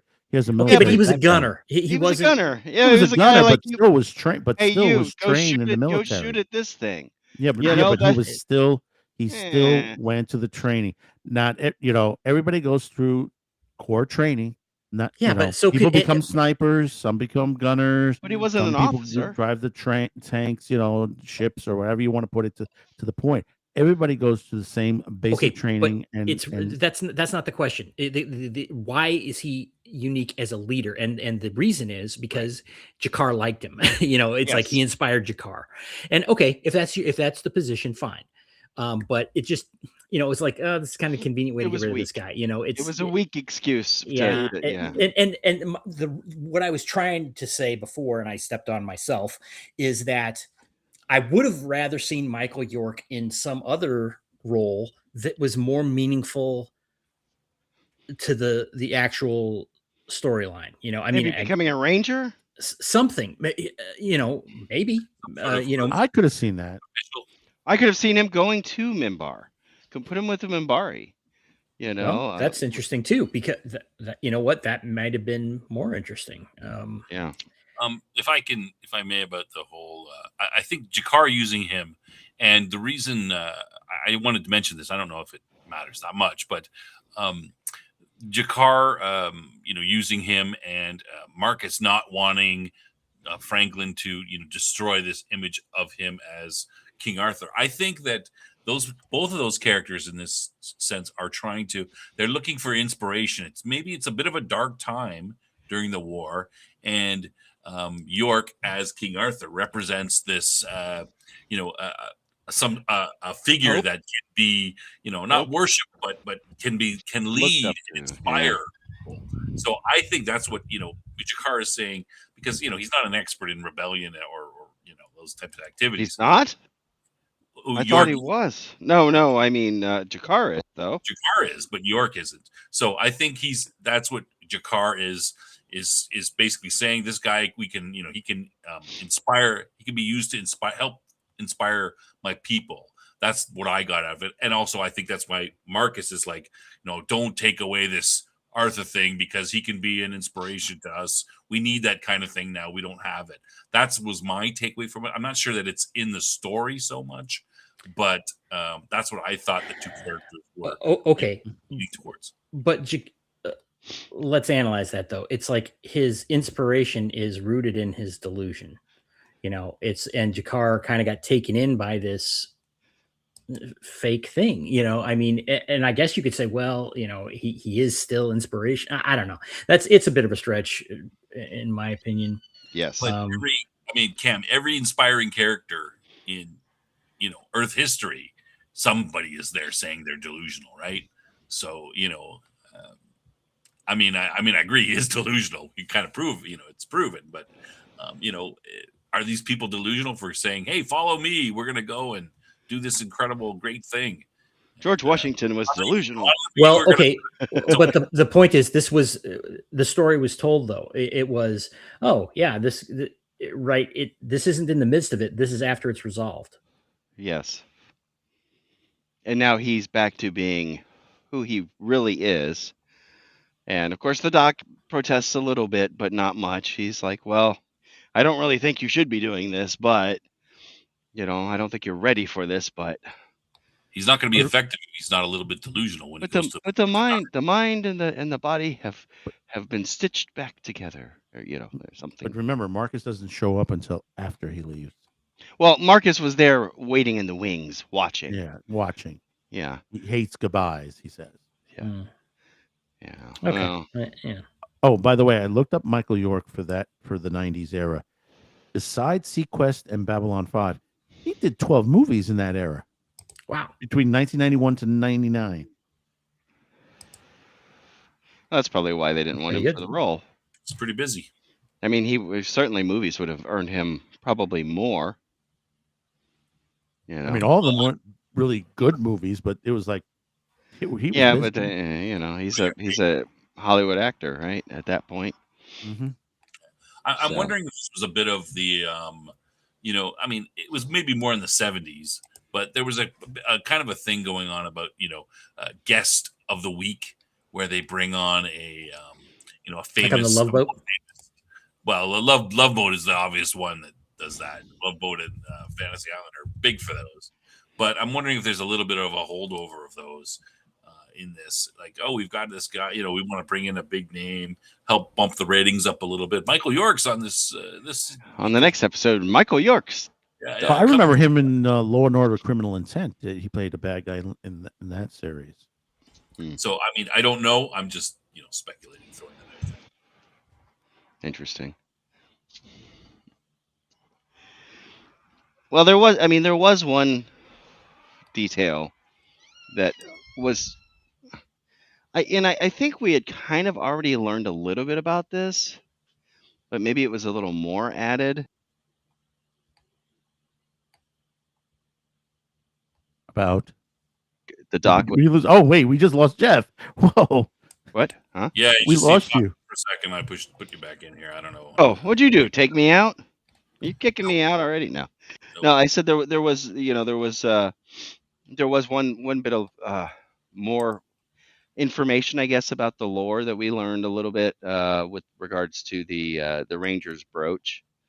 We'd already learned something about the blood, and we kind of already learned about a little bit about it, a mixing of the blood of the human and the Minbari or something like that. But we learned that the jewel is called, let me see, what is it? Isil Za. That's what the jewel is actually called. That's in the brooch. And they were talking about the two hands reaching out, the human and the Minbari reaching out to. When a ranger dies, it bleeds and tears. Well, we had learned that previously, but this time we learned about the brooch more. About we learned some more additional details, I guess you would say, that hadn't been talked about. So now that we've got a couple of pieces of information about the brooch, we still don't really know how they're created or what the actual process is for them. I don't know if we will, but at any rate, that was one thing. But there were a couple of things that I think we're left dangling. That I don't know if you guys want to get into that yet, or where we're going next. Go ahead. So Let's dangle. Banta, not Banta, Banta. Whatever happened to this Banta disease? That's a virus or whatever. We never got a resolution on that. Is it just, oh yeah, we're gonna hold these two in isolation and inoculate? It was the only two that really had it. They inoculated everybody else, they said. But I mean, it was just kind of like, okay, we got this outbreak of a disease. They caught it on time because Marcus knew about it, saw what it was, and basically was able to identify it to the doctor immediately. Because it was not something that was spread. It spread already. They know what it was and where it came from because it's bad food mixed in, human food and alien food mixed in together in garbage. Yeah. Which Yeah, okay. I just assumed that this was a way to get. I mean, it was, you pump up the competence of Marcus a little bit. He solves a problem before it gets out of Before it control. happens, yeah. Gets the two of them together so that they can then show up and Yeah. be in the scene when York shows up. Yeah, you're just starting a dialogue between the two characters. Okay. My other question. What came of the information that Jakar got? Because he obviously got a data crystal. Mhm. And then he immediately jumps into this fight. I'm thinking, oh shit, he's gonna lose the he's gonna lose the information he got, or something's going through my head. I was like, he's got this information that he just paid handsomely for with the blood money of the Narns, and now he's getting into a fight with three other people. Well, again, they're putting the characters together. They necessarily don't have to know what's on that data because Chikar is always getting information all the time. This could be a daily breakdown for him, getting the information and paying it off to somebody. I It's don't know. you got a major thing going back on Narn that you have a resistance that they have put together. So information is being Yeah. pushed back and forth. So you kind of expect that in an episode that they may throw that in the background to just introduce that he's there and sees what's going on. That Jakar is down under, in down below Down to below. Yeah. get that information, and meanwhile he comes across Arthur. It just seems a bit of I like that hand aspect. wavy him. I mean, we've He seen could have it been down there to before, make a but deal with weapon. He could have been down there making a deal for sure, weapons. sure, but I mean, the point is that typically whenever we've seen this exchange where he's doing something, there's some valuable information. It's not at this point. It's just another minor MacGuffin. Just remember, is it a Jakar episode? Not really. He's in No. the background. Yeah, sure. Yeah. It's the same way I- Delenn. Is it a I Delenn didn't episode? know No, but Delenn's involved. Yeah, I thought it was good to show, Jakar is still up to his tricks. He's doing stuff. He's getting info. It somewhat relates to getting Michael York, into the Narn. I kind of made the assumption that, okay, well, he's getting information. He maybe has a way to smuggle Michael York back into Narn, perhaps. But, I mean, it's pretty minor. Well, this is early on. This is the very beginning. No, I understand, but I'm relating to that too later as well. Yeah, I don't know. It just seems like Jakar something that was Well, it was you kind of brushed off, and usually it historically so far it's been tied to something, and I kind of was like, on an episode like this, wasn't- I wouldn't read in too much into it. yeah, Something like I don't this mind that nature. because yeah. I like to see sometimes, hey, these things are going on, and not everything, not every bit of information that Jakar gets is going to be world changing. And there's Mhm. so I kind of like when shows and stories give us, hey, this is happening, but it's not going to be the center of every episode whenever you see it. So kind of keeps you off a little bit. You're like, oh, we saw Jakar. Oh, there must be an episode about Jakar getting it. You know what I mean? So because these things would go on all the time.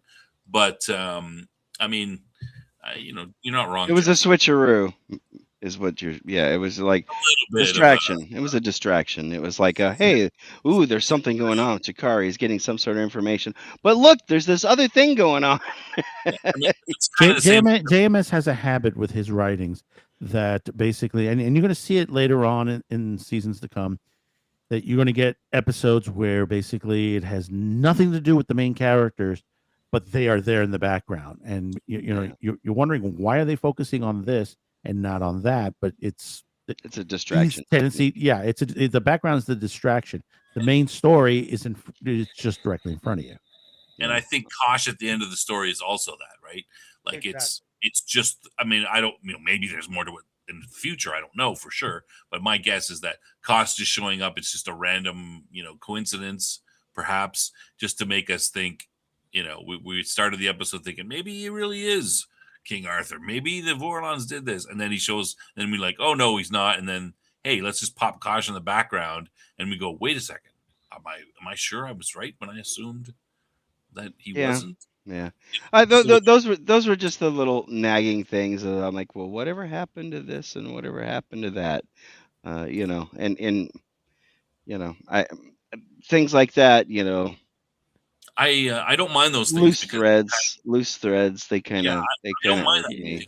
It kind of makes the world a little more living, right? If you see the only time you ever see anything, it's going to be impactful. It's kind of like, it's kind of leading you in a certain direction all the time. And this way you're like, hey, these things still go on. And, not everything I see is, key to the big plot as some sort of something reveal or something's going on. That's my feeling about it. Well, let me yeah. ask this. Let me ask this again. Of this episode, what did you think was the most important takeaway to this episode going forward? Most important was the treaty with the non-aligned worlds, the ones that are Exactly. remaining. Yeah, Exactly. and that was the smallest, the Exactly. briefest period of time in the whole episode. The rest, Yeah. it was basically a filler episode. It might have had less time than Garibaldi's post office story. I think Right. it did, honestly. Yeah, no, it did. It did. You can clock it. You can clock. But remember what I said when I first came on this show, on retrospective, is you're going to expect that JMS is going to throw nuggets at you. He's going to throw these little things that just basically you think that spends practically almost no time talking about, but then later on you're like, oh, okay, to that point. Right. In Well, this case, I'm waiting. Well, I'm waiting. I mean, I expect there to be some outcome from that. Yes, I that's absolutely do. That's fine. I don't mind that, but you don't have to wrap it in garbage I agree. to I do agree it. with you. I agree Yeah. with you. But this is the 1990s. This is how a lot of these shows were being written. True. But I Believe like it or the not, 90s. I mean, I could name a dozen Hercules and Xena episodes and Yeah, but Forever okay. Night episodes that just literally, what the hell were they writing? The reason it stands out for me and why it's so annoying to me personally is because this was intended to be a 5-year show with a definitive storyline and everything, and it's different than a show that's like, oh yeah, we kind of have a storyline in mind, but it's basically just a week to week episode. Like, let's say Next Generation. We got to mention Star Trek. Next Generation was basically a weekly show, episodic show. Whereas this isn't in concept. This was a from the beginning, and so in my mind, I'm always sitting there going, what were you thinking? You have a very complex story to tell, and you're Wasting time. Yeah, you're wasting time. You have X number of episodes and you're burning them. Yes. That's why it's a bother to me with this show. I mean, it's a high standard. There's no doubt. And you're right, man, that this wouldn't be at all unusual for shows of this era. No. But this is this show that was breaking that, that was doing something different. Mm-hmm.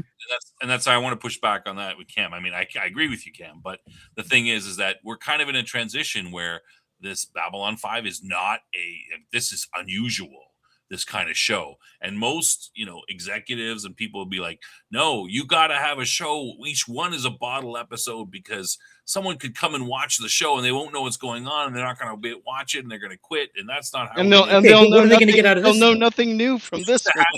We got to do, it's every episode has to be it starts at zero again. We go back to zero. So I think that, there's a bit of a tug in this show. I think that's those two things. I don't think your point's invalid that might be, but this is the 3rd season of this show. Yes. Now. They should know how it's going. And as Jeff mentioned, this show doesn't accomplish what you said.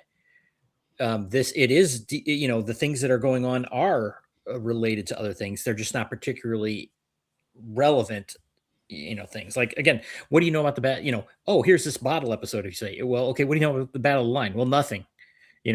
From this, it's just kind of they just kind of throw it in. There's not much context to it.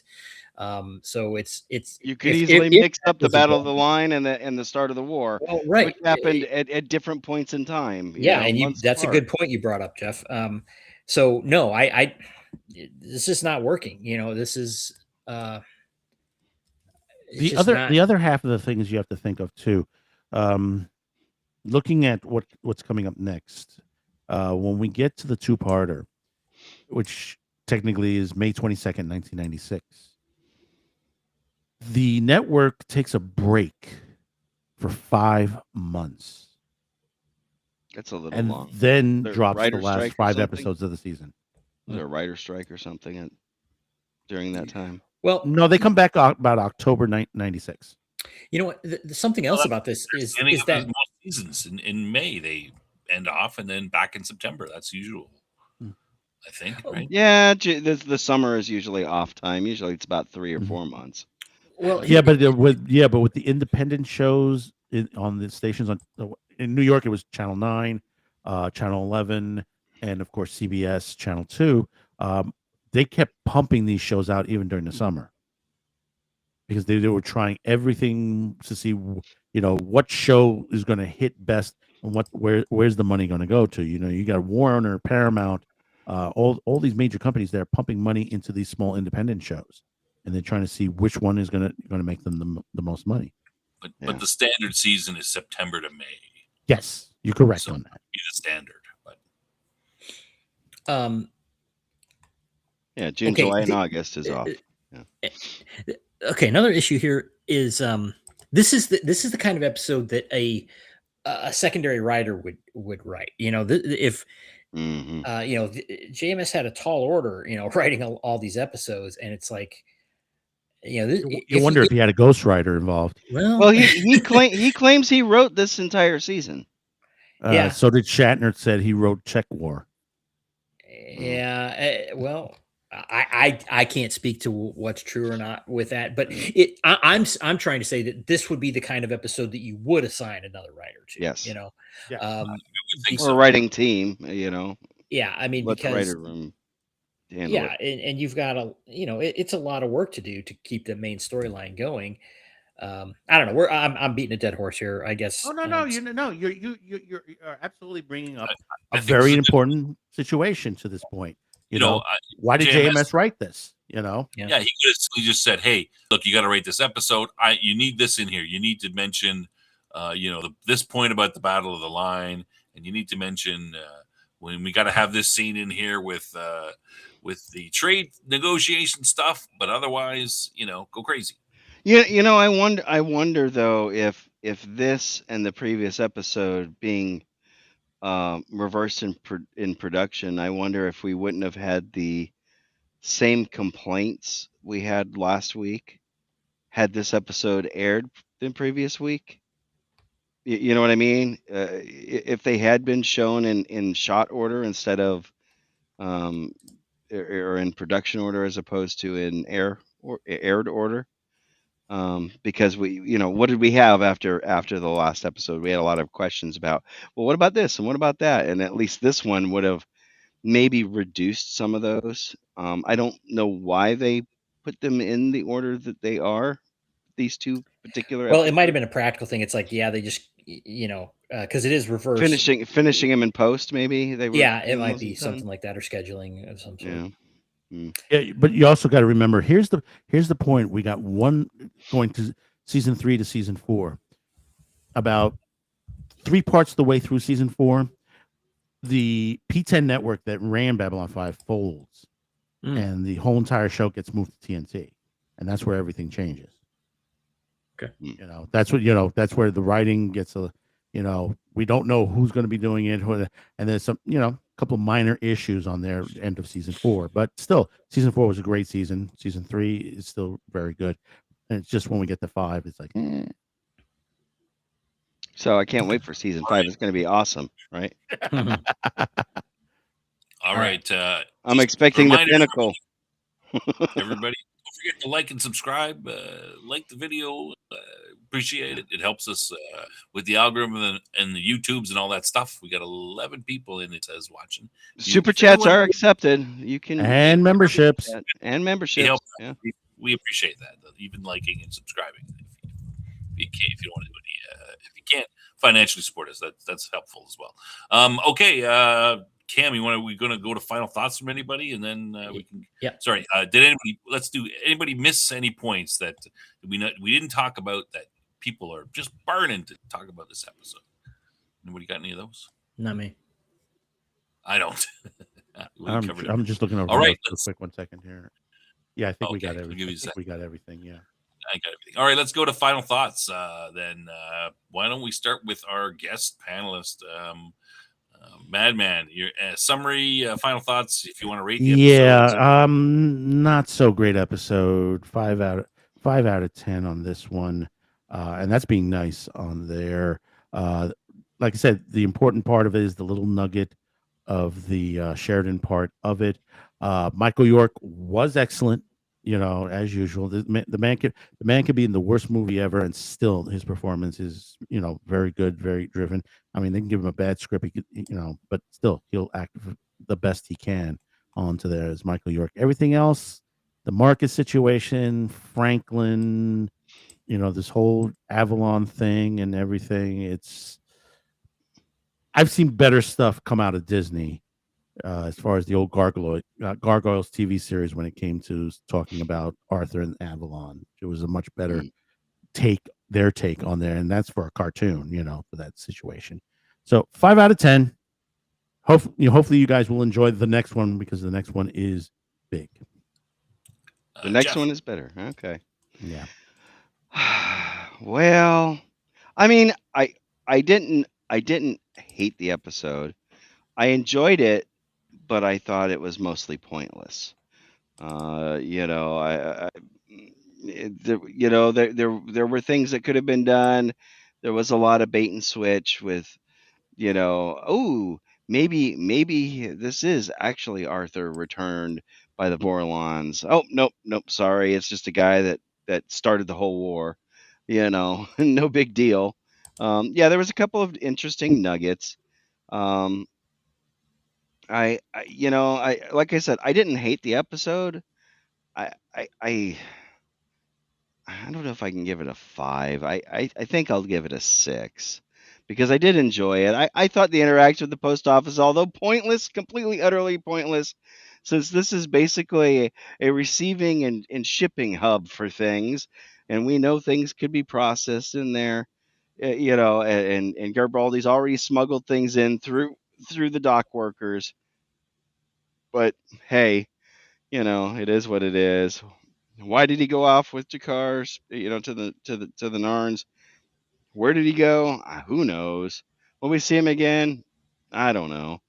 There was a couple of little nuggets. The most important part of this episode was 5 minutes, and that was it. And that was the treaty with the remaining non-aligned worlds.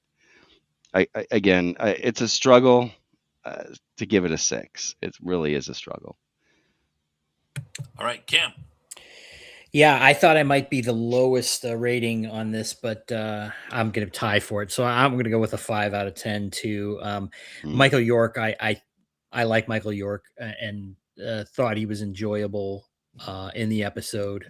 And maybe in a different context, it would have been a higher rating, but it, for all the reasons we talked about, it just, this was a waste. So yeah, I'm going to stick with that 5 out of 10. Okay, I'm gonna. I pretty much agree with most of what everybody said. I'm gonna agree with Jeff more. I'm gonna give it a 6 too, because it's kind of a 5, but I like Michael York. He did a great job. I think some of the the post office joke, okay, doesn't really fit or whatever, but it's kind of it's a slightly humorous. So I'm being a little nicer. Because generous, you're being generous, like I was. yeah, exactly. Because of those things. Because I like it.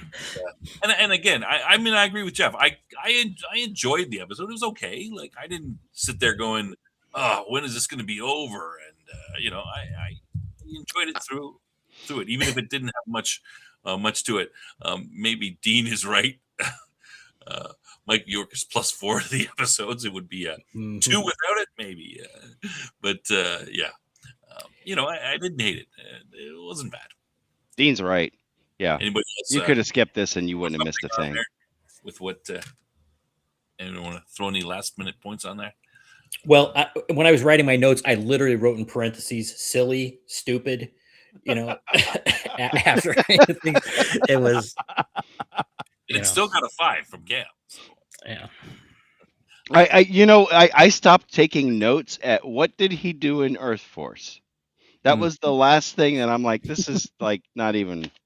Yeah, if Jeff stops taking notes, it's not great. No. I mean, yeah, I'm looking through my notes. I'm almost through this pad. I have like. And guys, like I said, there's 2 more episodes in this season that are just about almost the same caliber. I didn't stop taking notes. I mean, I kept taking notes. Yeah, I've got like 4 or 5 pages left in this yellow notepad. Then this whole yellow notepad is full of nothing but the Babylon 5 stuff. Would we criticize Trek, the original series too? Sure, I would criticize. Absolutely. Anything. I know Cam would. Cam would definitely criticize. I would criticize TOS. Yeah, I mean, sure. There's some minor things in there that Yeah, but that's of most of the Star Trek. Bitter dregs. Fanboy, per se, I don't think. Anyway, yeah. All right, let's go to trivia. Next week's trivia questions, which we're going to answer next week on this show. What is the Minbari name for the jewel in the Ranger pin? I think Jeff said it during. I did. Hey, I named it. I don't know if you pronounced it properly, but who helps Arthur out down during a scuffle in Down Below? I think we mentioned that as well. What is the name of the ship that started the Earth Minbari War? We didn't mention that. I did. Oh, yes, did you? I did. I missed it. Okay. But they do mention in the episode, they talk, they say the name a couple times. What is Arthur's real name? I said his name. Who acts as Lady of the Lake? That's a pretty easy question. That's a gimme. Everybody should get that one. All right. Pretty obvious. Even if you didn't see the episode, I would be like, I bet it was this person. But anyway, and you'd probably be right. But anyway, yeah. All right, that's trivia for the next. What's going on, Madman, with your shows? We got 2 videos coming up Thursday. That is, I'm sorry, didn't have it in front of me. Give me 30 seconds here. That the One Piece, the studio that's handling One Piece is adapting another anime series called Samurai Champloo. We do have another of our Peter Jurczyk talks, another short with him in it. Over on Rumble, we have 2 videos that are Rumble only, talking about age verification laws and also a tax on adult media. That's only exclusive to Rumble. You will not see it here on YouTube, because unfortunately YouTube will hide it and we won't get it monetized either on there. Also, next Tuesday, we've buried the Star Trek Academy show. We will be switching gears and talking about Buffy the Vampire Slayer. In fact, we will be going into a little bit into season 8 through 12, the comic books canon on there, that what we would do, use that instead of what they wanted to do on Hulu. All right. And just at the end of this, once we talk about future stuff coming up, I'm going to end the poll. So if you haven't voted in the poll and you want to vote, do it now. Vote now. So far, is winning. So I don't know what that means, but maybe you shouldn't have put it in the poll, dummy. Maybe I should have put it in the poll. Get the damn poll to work without putting something in the fourth thing. But anyway, plus people should be able to express there, like, what the hell is this? But anyway, Jeff, go ahead. All right. So in case anybody missed it, last Sunday we had Crit Heads Gaming on. That was an interesting conversation. We even dipped our toe into the AI controversy, just a little hair. This coming Sunday, we have my buddy Agile Monk is going to be on with us. Are we? Is he? Is he going to be on? He better, because I rescheduled him. He was supposed to be on the 8th, but he had something else that came up, and so he rescheduled for the 22nd. If not, it's going to be Cam and me, and we're going to be entertaining you for the whole 90 minutes. I'm gonna go to confession on that episode, because I did something horrible this week regarding role playing. But We'll talk about that then. Oh, okay. All right.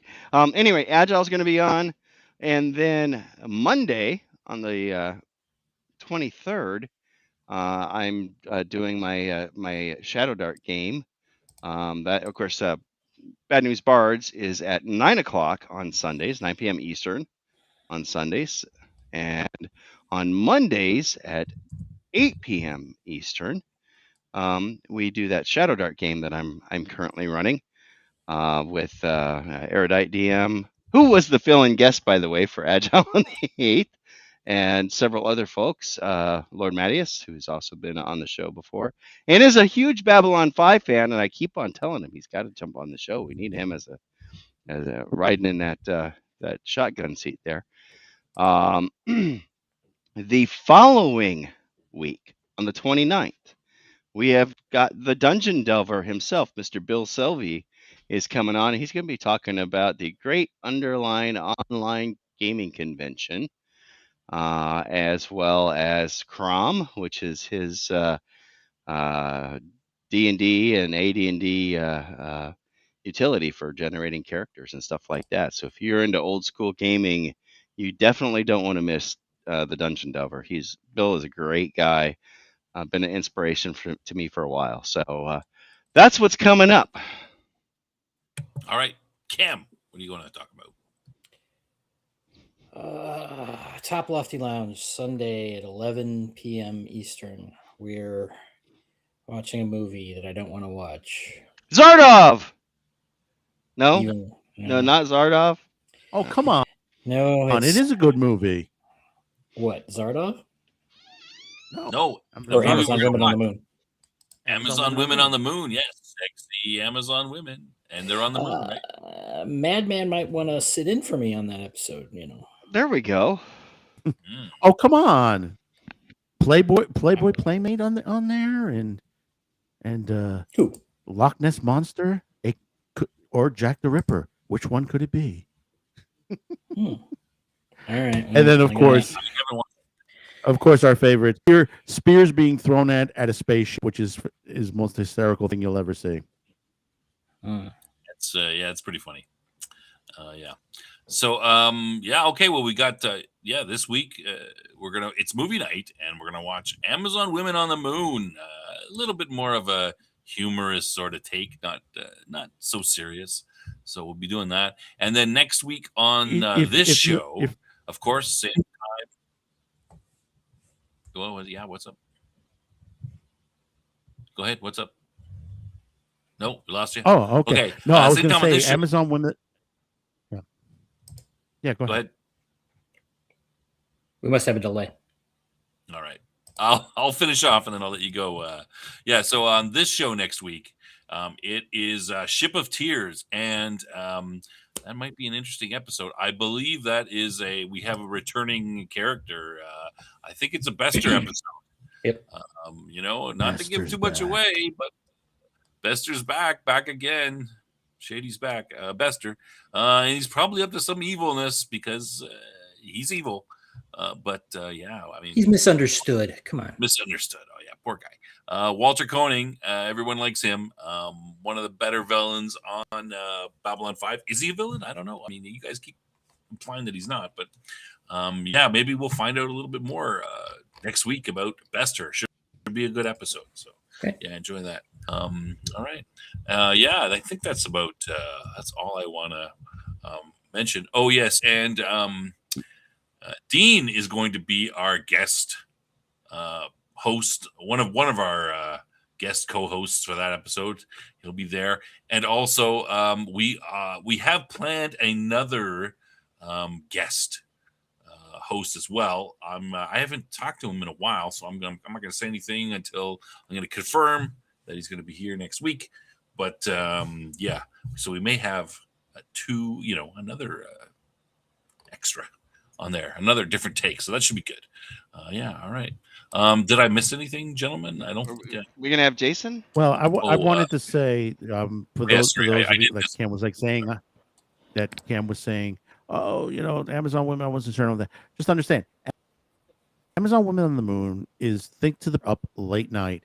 You're flipping on TV and you come across a movie and the movie has like a dozen commercials to that point. That's what Amazon Women on the Moon is. Hello? Yeah, it's that doesn't make me any more excited. A lot of commercials. Oh, Everyone- okay. I thought I thought I got to kick. No, everyone loves commercials, right? Yeah, Okay. sorry, Everybody loves I commercials. didn't put this up earlier. Let me mention. Did you want to mention something, Cam? No. I want to put a couple more of our affiliates. Yeah, don't forget, Nerd at Night. Check out Outpost Nerd. He's been on Madman Show on Tuesdays, giving his takes on Starfleet Academy. So check out his channel.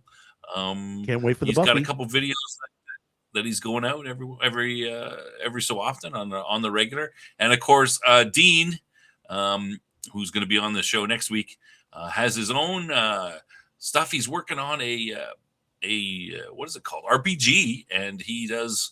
I think he's got three shows a week. One of them is where he's talking about the game, answering questions. I find that one interesting.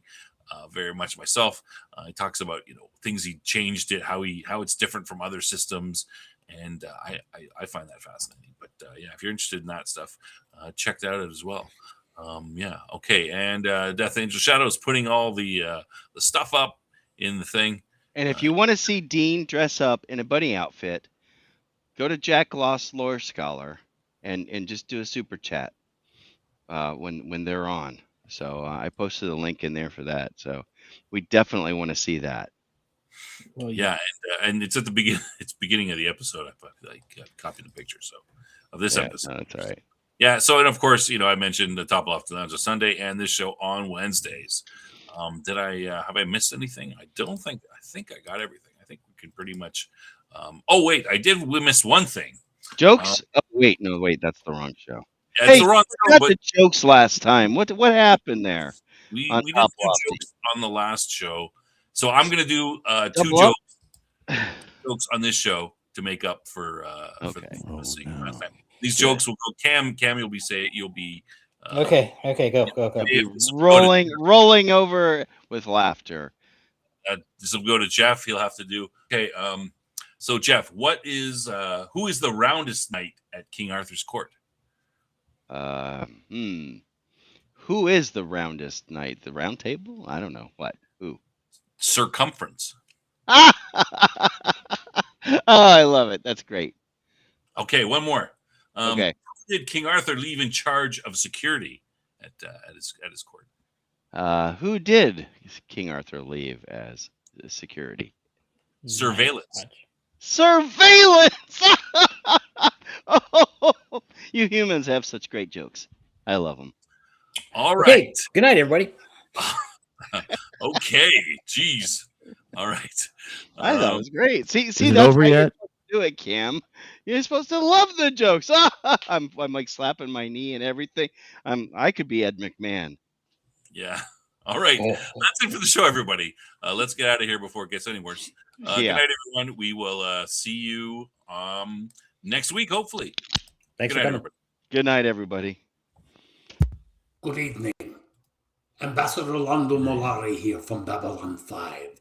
Please join me on the Babylon 5 retrospective on Science Fiction Snob, Wednesdays at 10 p.m. Central. Yes? Have I ever told you you're very cute for a Mambare?